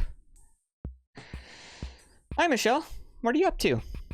Hi, Dora. Just shopping on the mainland once I drop Mara off at school. Hi, Mara, sweetie. What grade are you in now? 10th. Incredible. I remember the day you were born. Yeah, I know. Well, it's almost 8, so... I can walk the rest of the way, Mom. It's fine. You'd much rather, of course. Alright. Do you need money for lunch? Yeah. Yoink. Mom hands you a $5 bill. It's about enough to get 1 slice of pizza and a can of Fruitopia. Hope that's enough. I'm low on cash. It's fine. See you later. Okay, Mara. I'll meet you back here after school. Bye, dear. Yeah, now I've done the tutorial. This is where the open world starts. I have to start gathering roots and supplies for my fort before the ogres close in. I don't know what game I'm describing there. I guess that Viking one. Crafting items, yeah. I mean, I actually am crafting. Yeah, Valheim, yeah. But I literally have crafted items. I made a fucking beer koozie. Is it pronounced koozie, by the way, or is it cozy? Oh, can I actually... Oh, shit, I can actually go in here. Okay, I thought I had to go right to school. The checkout counter is lined with impulse candy buys, gummy savers, fruit by the foot, warheads, individually wrapped Tootsie Rolls. You normally splurge on a piece of sugar candy. It's fat-free after all, but you're trying to save your money today. The door leads to a back alleyway. It's off-limits to customers. Joe is a hardened but ultimately gentle sort, the kind of man you are just barely brave enough to approach. He's cool. Sabrina, along with her husband Joe, has been running this bodega since before you were born. Sabrina is about Mom's age and has a daughter named Cynthia, who you do not interact with at school. Neither of these people are me. The sandwich menu might be the newest thing in Joe and Sabrina's deli. You get the sense they're awfully proud of it. Sandwich offerings include a chicken wrap called the Donald Duck, a filet of fish sandwich called the Flipper, and a beef brisket on rye called the Fred Flintstone. Absent from this list is your very favorite sandwich, and the one you're currently craving, plain eggs on a roll. That actually sounds really good. You'll occasionally thumb through an issue of Cracked or Mad Magazine out of nostalgia. None of the other periodicals appeal to you. A small selection of adult magazines are lined along the top, all with opaque plastic blocking the action. Classic. You've never really understood frozen candy bars. Truly the whole appeal of chocolate is that it's melted. Joe's cooktop is sizzling with activity, coffee brewing, fat frying, microwaves miking, got it, along with Joe's signature list of profanities as the hot surface catches his forearm. A few stale-looking pastries live on the countertop, along with licorice sticks, a notice about the increasing cost of milk, and a menacing photo of a shoplifter from security cam footage, with the caption, "We will find you." These are small individual bottles of soda and water. They look very warm. Damn, the amount of detail in this one goddamn room is crazy. Like, am I wrong? There's like 900 things to look at in like an 8-inch square. This is crazy. The upper shelves are filled with cleaning supplies. Mom will pick these up in a pinch, but she insists privately that the prices are unreasonable. Once you got a free drink from the soft drink machine just by pushing a button, you're still chasing that dragon of a dream. A large shelf contains all the dry goods a person might need for a slight markup above grocery store prices. Many of the items here are old and gathering grime and dust. You quickly swipe the change slot for potential coins. No luck. Yeah, there must be something I can buy? I mean, I don't have any... I have $5, and I was going to buy pizza at school, so maybe not. Just touching everything in the store. Alright, maybe not. You wouldn't dare go into the back alleyway unless you were invited. Oh, but imagine if you were. The bottom shelf is designated for pet supplies. Joe and Sabrina got it in their heads to compete with Petland by being open an extra hour on either end. But yeah, I totally thought there'd be something to do in there, but potentially not. Alrighty. You've got a few minutes until the bell rings. A lot of people are still gathered outside. Your stomach turns with the knowledge that you did none of your homework last night. You didn't even bring your backpack home. That's unfortunately very fucking familiar. Christina doesn't have anything against you, but she'll lash out if you embarrass her in front of the group. Keep away. Is that Lily? Yeah, Lily is deep in conversation with some other girls from school who aren't your friends. Ashley doesn't like you very much. Best to stay out of her line of sight. This dude. Giovanni is out here having a smoke before class. That hairstyle alone is so 2000s. He'll probably also be out here during class and after class too. A bulletin board cheerfully outlines all the student events you won't be participating in. This sign threatens that students better not smoke around school grounds. It's covered in burns from put-out cigarettes. Beltog High School is a Beltog? There's no way that G is... You hear that G. High school is a 6-year public school in the mainland. You are required to spend another 2 years of your life here. You attempt to insinuate yourself into the circle of friends, but it immediately becomes clear you're not wanted. Lily glances at you with some irritation. What's up? Are you taking the ferry back today? Yeah, but not too late. I have lacrosse practice till 5. Ah, okay. Having exhausted your first and last conversation point, you stand there in silence. Can we help you with something? Huh? I don't think so. You sure? Something definitely seems wrong. With me? What seems wrong? Ashley and Christina glance at each other for a moment. The kind of clandestine look you imagine physicians share when the patient is inoperable. Before Ashley betrays a chortle. Her laughter is so intoxicating to the group that you feel the urge to laugh yourself, despite the rising panic in your throat. Ooh, this is bad. Lily coughs into the back of her hand. Her look in your direction is plainly one of embarrassment. I'll see you later, okay, Mara? Have a good day. Oof, have a good day from your best friend. It's clear Lily has nothing else to say to you right now, and you do well getting away from this group for now. Ooh, that's fucking painful. That hurts. That hurts. It burns. Yeah. Shitty friend. I mean, she's in high school. Everyone's a shitty friend. The door of this locker has been torn off since the start of the school year. It has been picked clean of anything of value. This locker is every locker gonna belong to somebody? Because if so, that's fucking bonkers. Let's see. This locker belongs to Stephanie Hicks, a 9th grader who reportedly had diarrhea for a week after trying anal sex with Brandon Dinaro. Sources for this story are nebulous, but enthusiastic. Lily is like tactically designed to be the kind of person you want to impress in high school. Yeah, absolutely. Holy shit, is every This used to be Timothy's locker back when you were both in high school together. He would typically ignore you in the halls, which in hindsight is an outrage. You should have been ignoring him. This locker always smells. Unimaginable horrors lurk within. This locker belongs to a 7th grader. As if being small isn't humiliation enough, he also has to stand on multiple textbooks to reach into the back. You're not sure whose locker this is. This locker belongs to Ashley Steinem, one of the most popular girls in your grade. It's been many years since you've tried to have a conversation with her. Your attempts have always ended in tragedy.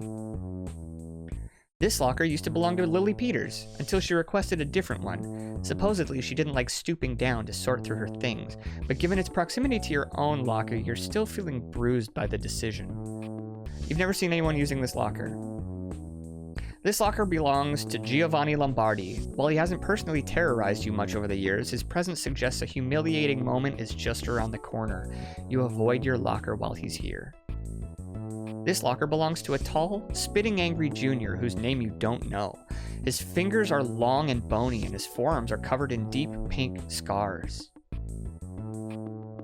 This locker belongs, or belonged rather, to a senior named Laura Ruiz, who died last year, just a week before graduation. The principal made a speech in her honor, grasping to find significance in the loss that most people, including yourself, agreed was in terrible taste. Miserable taste. You didn't know Laura, but have told the story of her passing and the fallout from her memorial on at least 6 occasions. Last one. This locker belongs to a kid. You think his name is Dave, who's been tormented every second of his high school career. He made the mistake of telling a senior how much he liked Garfield on his first day of class. Now, every time he's in the hall, on the cafeteria line, or walking past an open car window, people inform him that Garfield is dead. Fuck, Garfield's dead? I didn't even know he was sick. He doesn't stop at his locker anymore, he just runs. Poor guy. The newer, more spacious lockers on this side are mostly occupied by seniors, but Lily Peters, well-liked and connected as she is, managed to score one last year. Oh, okay. The raver kids barely hang out with anyone at school. You imagine they go to some really good parties. Oh, they're both raver kids, okay. Neither of these kids are me, as far as I can tell. The school store kid is usually nice to you. He's also usually high, so you're not sure how intentional his niceness is. I mean, that's just everyone in fucking high school. The school clock is hopelessly stopped, as it has been for your entire high school career. Various bulletins for extracurricular clubs, school store sales, and events you don't plan to attend are gathered here. The Lion's Lair is Beltog High's... I don't fucking know how to pronounce this. I'm gonna keep saying it that way. High's official school store. If it's not sold here, it's not sanctioned by the school. Which locker is Gay pointing at? I feel a kinship. This one. Oh, wait, hold on. Oh, it's yours!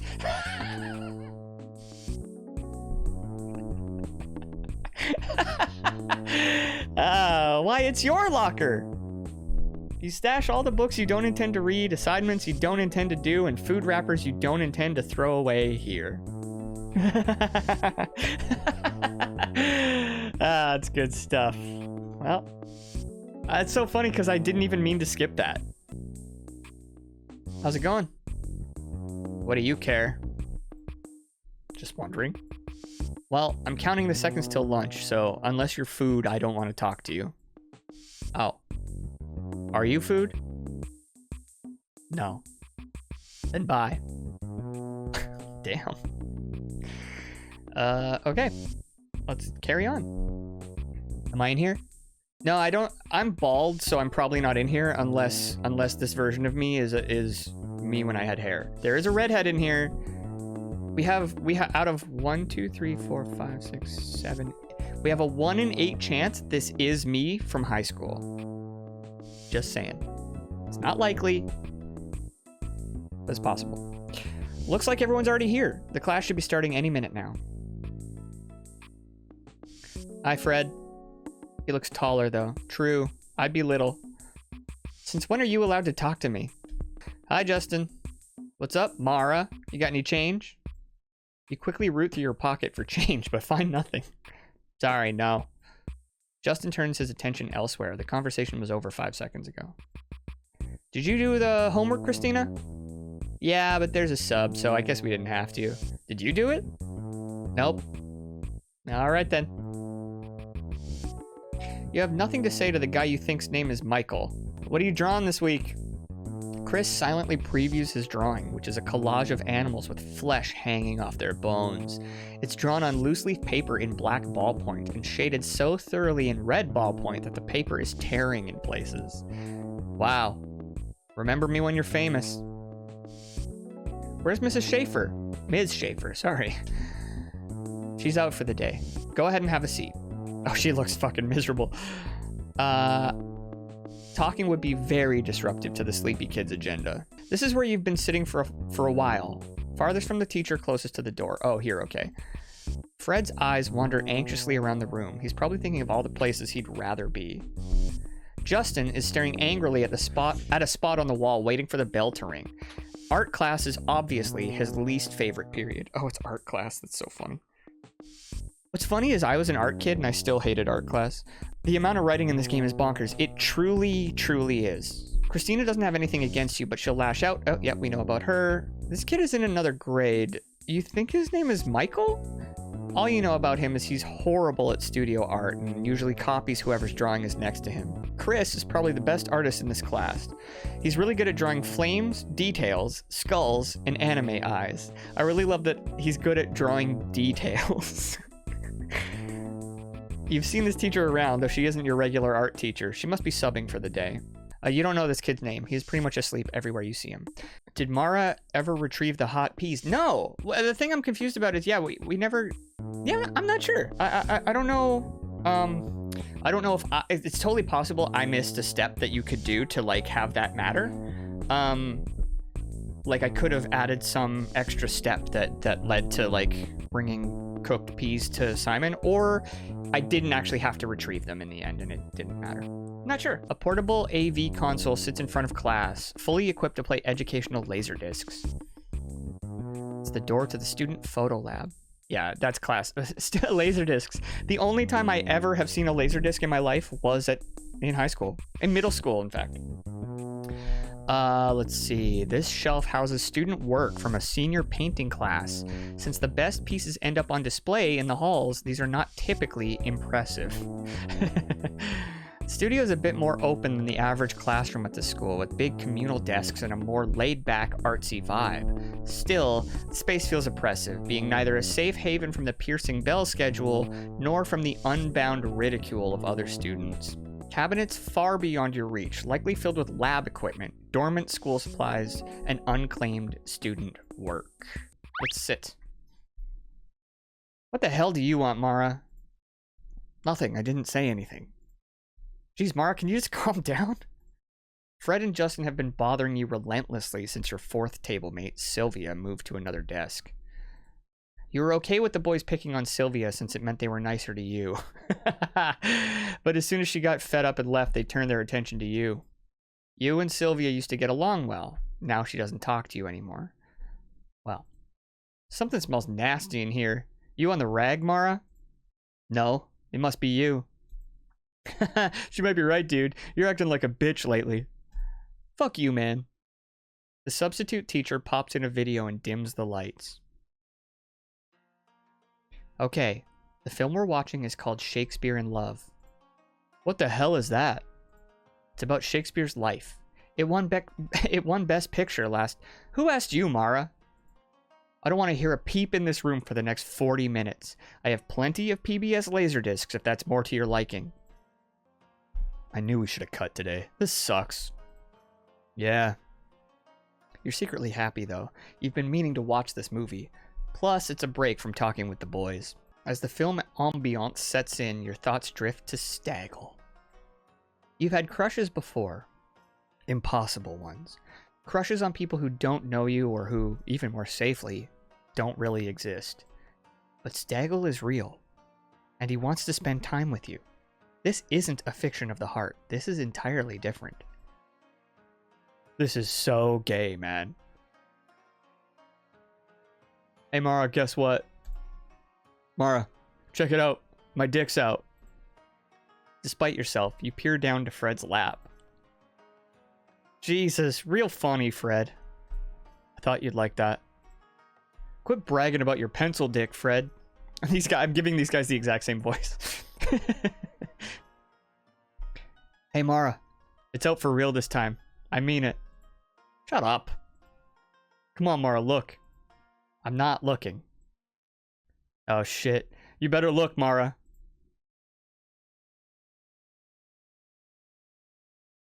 You're gross. Why do you hate my body so much? Is there a problem over there? Nope. Stop getting us in trouble, Mara. Just shut up. She's gonna hear you. You want to see it for real, Mara? I swear to God, stop. Christ, dude. It's really out. No more games. I'm being completely honest with you. Come on, Mara. I'll kill you if you don't.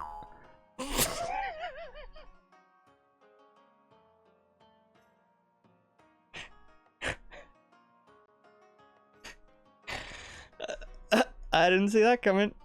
No, dear. You alright, Mara? Holy shit, dude. Are you scared of it? No? Don't you like dick? I just didn't expect it to be so small, that's all. Shut up, asshole. I'll turn this off anytime you want, boys. No, we're really enjoying it. Sorry, Mrs. Duffy. He was uncircumcised, right? Am I remembering that right? Man, this class is retarded. Oh, shit. It's so funny that this is extremely accurate dialogue that I am horrified to say. It's another brutally long school day. Though the semester is coming to a close, pressure is bearing down in every direction. Each teacher seems deeply concerned with squashing your free time. Summer assignments are promised, detentions threatened, extracurricular activities suggested. You just want to be free, for none of this to matter. You want it all to vanish like a bad dream. For the record, neither of those two guys were me. Not a fan of the R slur. No, but people sure fucking used it back then. Hey, what do you call that shirt color? I don't know. Bright green? Well, it's cool. I like it. Thanks? You're not sure if the punk is being serious or not. He's probably looking for a sneaky way to provoke you. On the other hand, maybe it was a compliment? Both seem equally likely. Hey. Hey. Alright. Well, now what? So school's over. I guess go find my mom? Excuse me? Yes? Can I ask you a question? You do a quick calculation of whether or not this would be worth it. It's very likely these boys want to make fun of you. It would really help us out if I could ask you something. Then again, you've already looked back and can no longer pretend you didn't hear him. You need to either go over there or say no to their faces. I'm going over. I trust these two guys. I don't know why. Hey, thanks for coming over. Yeah, no problem. So my fucking idiot-ass... So my fucking idiot-ass friend Robert here thinks I'm right. That the president was fired for getting a BJ. Bullshit, right? You can't help but smile at the punk's sincerity. That, and you're a little bit thrilled that you know the answer. Well, Robert's sort of right. He was impeached for lying about the, BJ. You owe me a cigarette, dickweed. But you, Jason. Jason is also right, because he's... And your name? Mara. Mara. Yeah, so Jason's right, because he's still gonna be president until the next election. Aha! Fucker! Who cares about that shit anyway? Oh, aha, fucker, he's saying that to him. I forgot who was on what side. Are you guys old enough to vote? I don't know, are we? Yeah, 18. Well, thank you very much, Mara. You guys don't go here, do you? Fuck no, just waiting for someone. Then we're going to the house. You're momentarily shocked at how casually they've revealed their night to you. The house is a spot where a lot of the kids end up on weekends. You can't get there without a car, though, and nobody's ever driven you. You don't even know what it looks like from the inside. Ever been there before? Not for a while. Well, it's always a blast when we're there. Maybe we'll see you sometime. Yeah, maybe. Well, that was unusual. You wonder if you'll see them again. You better get back to Mom, though. She'll soon be waiting for you at the station. All right, later, bros. They seem reasonably chill for being 18-year-old men. Did I spend my money? I don't think that was like a thing I had to do. I didn't see any option to spend my money. Your mother's waiting for you at the station. It looks like she's ready to go home. How was school? Fine. Alt punks are always the most trustworthy in my books. Well, usually.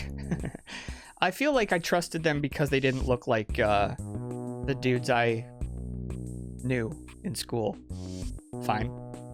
Anything interesting happen? Not really. You couldn't imagine burdening Mom, or rather burdening yourself with Mom's knowledge of the happenings of the day. Besides, there's less than a week of school left. Whatever troubles you now will be washed away soon. I was thinking a lot about your father today. It's hard to be happy sometimes when those thoughts creep up. Yeah. Would you like to get an early dinner before we go home? I was thinking we could go to Applebee's or something.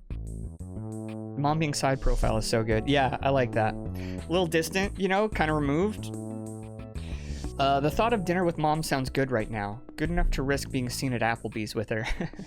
But what if Staggle is online looking for you? What if you completely missed talking to him tonight? I just want to go home. Oh. Alright. Oh, damn. Do you have everything you need to do your homework? Yep. Alright, you're not even wearing a backpack. You must have something to bring home. Oh, right. It's in my locker. One sec. Ah, this little charade.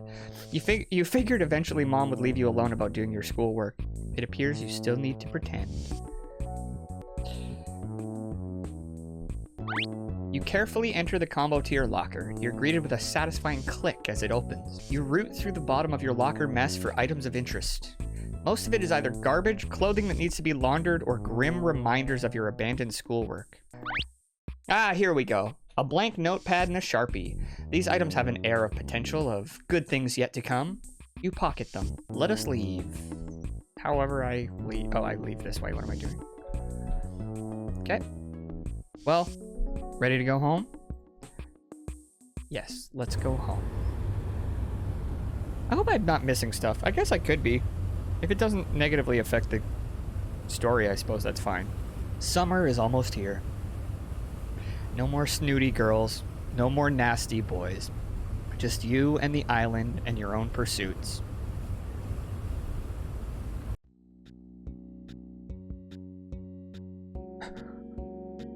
He doesn't look like someone who was out looking for a job. Hi, Tim. Hey. Did you have a chance to get to the laundry? No, I was just about to. Ah. Alright. I guess I'll do it then. Just give me a minute, Mom. Man, what a dick. Normally you'd stick around and try to coach Mom into being appropriately mad at him, but you don't want to get into it right now. You're breathlessly waiting to get online. Well, see you later. Are you having dinner here tonight? Yeah. You hear your mother's familiarly heavy exhale from the kitchen. So silent, yet it fills the room. I feel bad for her mom. Her kids do not appreciate her. And her husband died, and she's sad about it, and they didn't... And Mara didn't want to hang out with her. The monitor greets you with its welcoming glow. Staggle isn't online yet. There's a cluster of new activity on the forum. You read through these quickly, but avoid replying to anything. You don't want Staggle to know you've been around yet. Check back later, I guess. Alright. Now what? Long day, huh? What's it to you? Spaghetti okay for dinner? Spaghetti is literally the only dinner you and Timothy agree on. Delicious, plain spaghetti with Parmesan cheese. You know it. Okay. So what do I have in my bag? I have my book, and I have this Sharpie. Whoops, what have I done? Oh. This game takes place in the year, like around the year 2000, I think? Or like 1999 or something like that. So it's literally about like me, like I was like a couple years older than this when this game came out, and it's like so far the vibe is so incredibly accurate to the time period, including some of the language, which I feel bad reading, but such is life. I feel bad reading out loud. I don't feel bad reading it. But yeah, it's like a mega accurate like period piece, I guess I would call it. Ah, you remember now. You bought this notebook in January last year as part of a New Year's resolution to get more organized. Well, clearly that didn't work. The book is almost entirely empty. Wow, maybe you should get back into note-taking. This photo developing guide is absolutely pristine. A lot of good it's done in your locker. Period piece about the 90s, yeah. School teacher reading Huckleberry Finn vibes? A little bit, yeah. If only you had a project to justify all this knowledge. You haven't picked up a camera in ages. All right, there is a photo room next to the art room, so assumedly I do have to develop pictures at some point. So this is how you make developing fluid, I guess. But I don't have a camera or anything, so that's not useful yet. You close the book somberly, trying to steel yourself from the painful memories it inspires. Yeah, what should I be trying to do? Do I leave? Maybe something's going on outside? Ah! That's not me. Back from school? How was it? Fucking bullshit. I hate it so much. I want to drop out and run away so bad. That's how I felt about it. I only stayed in for my mom's sake, really. But being out is a pain in the ass, too. Gotta fill your life with something. School gives you time to think about it, you know? Well, that's not a problem for me. I know I'm gonna be a writer. Gotcha. So you need cash. Right. You know, there's a job opening on the island. Really? Where? The town bar, past the schoolhouse. Billy's looking for bussers for the tourist season. You've always wanted a job on the island. You fantasize about operating the soda fountain, asking people if everything's all right, turning chairs upside down at the end of the night, and letting your paychecks accumulate unspent for months. That'd be great. Cool. Well, let me know if you get it. I want VIP access to that daiquiri machine. Of course, dude. I won't forget you. In your mind, the job is already yours. It's perfect. Walking distance from home, a fun and exciting work environment. Plus, you've known the owner since you were born. You better hurry over before the position is filled. Now let's see what it says about him. Jackson is sitting by the water, most likely taking a break from his shift. His eyes are dull and inattentive. You're pretty sure these guys work at the school and are just leaving for the night. The conspicuous umbrella in one of their hands makes you wonder if the weather's about to change. Does it look like rain? The pair nods somberly as if this has been long understood. Now, I'm not so good at predicting the weather myself. I lack the sense for it, you know? And I fall asleep instantly if I look at the Weather Channel, which isn't so great for memory retention. It hardly matters if it rains anyway since you're so close to home, but how can you resist thrilling the locals with your charisma? I'm surprised she spoke to them at all. Neither of these guys are me. It's Billy Bingle, owner and proprietor of the bar. Billy is a frighteningly large man. Even in his seated state, his size intimidates you. But he was a caring friend to your father, and Mom is fond of him. Simon is hanging out on the porch with Billy. He's drinking what appears to be not his first beer. It feels very mature to approach two grown men who are drinking. You hope you're being casual enough. Hi, Simon. Hi, Billy. What are you up to, Mara? I'm just finishing up with school this week. How about you? We're having a business meeting, kid. Can't you see? Your heart skips for an instant as you realize you must be annoying them. Oh. Sorry, I'll... Haha, never gets old. What can I do for you, kid? I saw your help wanted ad. I'd like to apply for a job. Billy and Simon exchange a knowing look that sends chills down your spine. Oh no, have you said something wrong? You don't want to work for this piece of shit, Mara. You'd be better off in the waste management business. This establishment serves alcohol. What kind of job could I give to a 15-year-old kid? Well, I could bus tables or clean. I'm almost 16 also. You don't want to clean this place in the summer, kid. It's not worth the money. It is to me? Billy's good-humored smile begins to morph into genuine concern. Money problems at home? Huh? Does your mom need money, Mara? You're at a loss for words. Of course you need money. You have none of your own, but your mother... Nobody has ever asked you a question like this. You've never even considered an answer. Is your brother helping out? Oh, well, not really. Timothy just sits on his ass all day. Seriously? Are you kidding me? Billy's scalp pulses as his anger grows. Hold on, Bill. He sleeps at night knowing he's a drain on your mother after all she's been through? He's been through it too, Bill. Maybe he's depressed. Nah, he's just lazy. Mara. He is. Sounds like laziness to me. Sure, Bill. That's it. Everyone's lazy. Just dicking around. The only virtue is work, isn't it, Bill? I hope not. You'd already be in hell by now.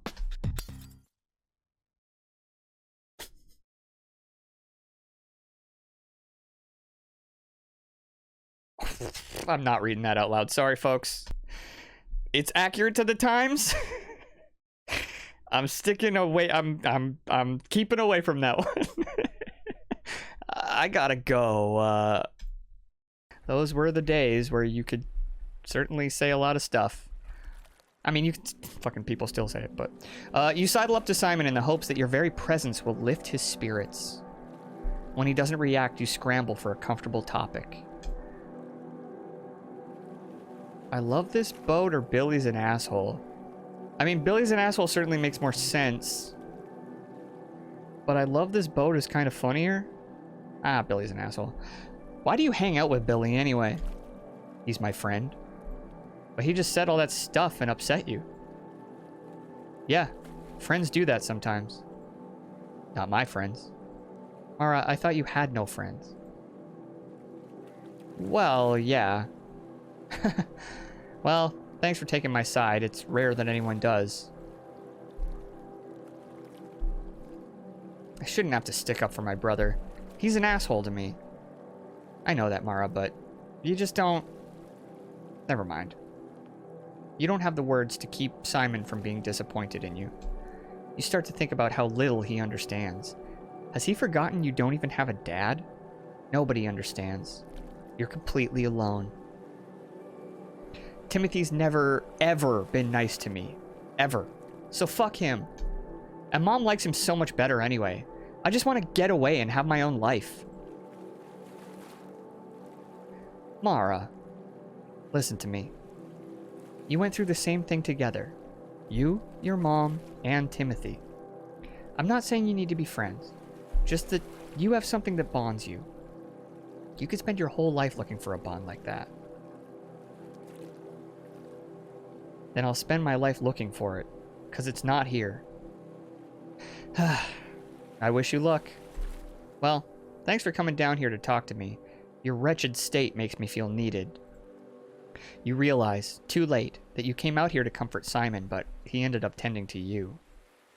You wish he was your brother. Want me to walk you home? No, I'm fine. Okay. Good night, Mara.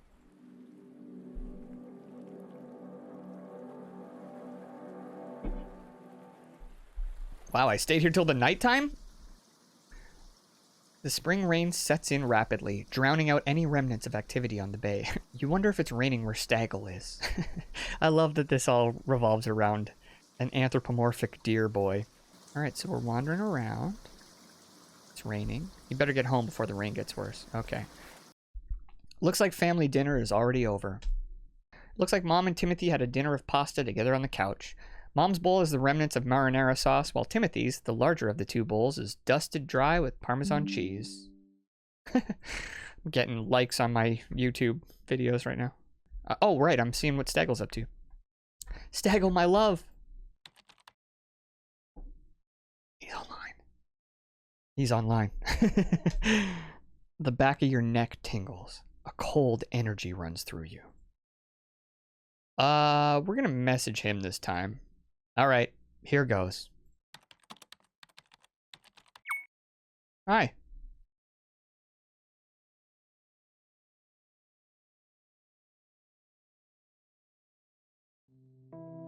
Hi, PT. What a handsome little deer boy we have here. He's here. This is happening. I am so nervous about Staggle turning out to be some, like, 30-year-old creep. Oh no, it's Bojack. No, he's a deer. Bojack is a horse. How are you? It's been a long day, but I'm feeling better now. Oh, well, that's good. Same here. Good. So, what are you doing tonight? Is that me? Am I Staggle? That'd be sick, but I doubt it. I don't think that's based on me, unfortunately. He does have a ginger energy, though. Good. So what are you doing tonight? Just downloading some songs, checking the forum, maybe gonna write in a bit. If you're busy, we can talk another time. No. I want to talk to you. Yeah? Yeah. Well, what's up? You're starting to lose your nerve. You'd hoped you were already being forward enough for him to get the message. Does Staggle only like you as a friend? Maybe you've got this all wrong.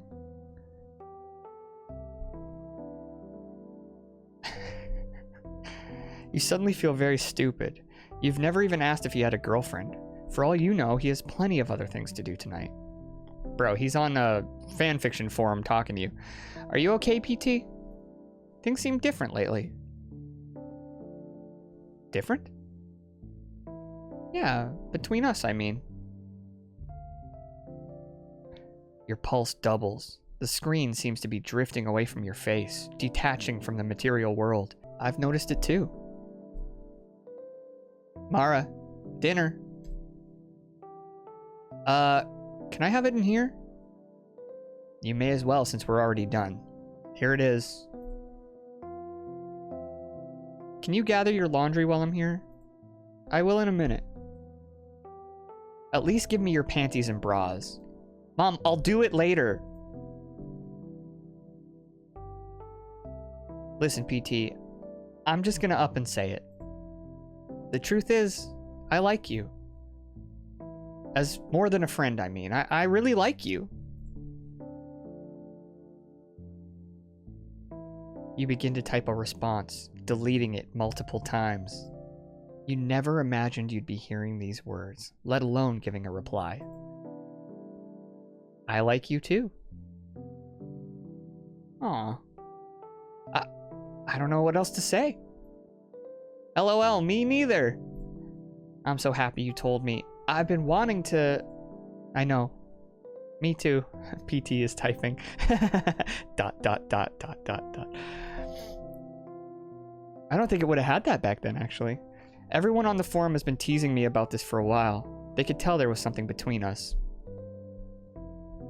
Really? Wait till we tell them. You imagine with delight how your online friends will react. The two of you will have a lot of clout as a couple.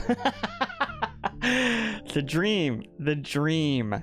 Online forum couple clout. Everyone's online. We could do it right now. Actually, when I was a kid, or when I was a teenager, my girlfriend at the time also was on the Something Awful forums.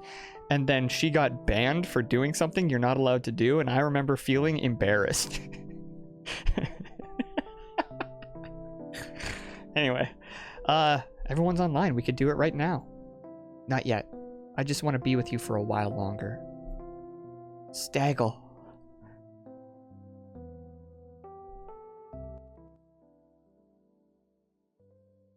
You don't remember saying goodnight or falling asleep. You don't remember dreaming. Only a feeling of warmth and safety. And most of all, a feeling of... You bitch! What the fuck did you tell Billy? What? Billy, the bar owner. You goddamn moron. I don't know what you're talking about. Oh, is Billy a liar then? You access your just booting memory banks, trying to make sense of who Billy is, what you might have told him, and whether or not you'd consider him a liar. Does your mom need money, Mara? Shit. You're telling people I'm lazy? That I'm just a mooch off my family? No! And you told him mom's broke? What the fuck is wrong with you, Mara? What the fuck? You haven't seen your brother this mad in a long time. I didn't say any of that. Mom is furious, you know. I'm turning off your internet for the whole summer. No, you're not. It's already done. You need to find something else to do with your life. Mom thinks so too. You have no right to do this. You talk to anyone about me and I'll kick your fucking ass. Consider yourself lucky this time.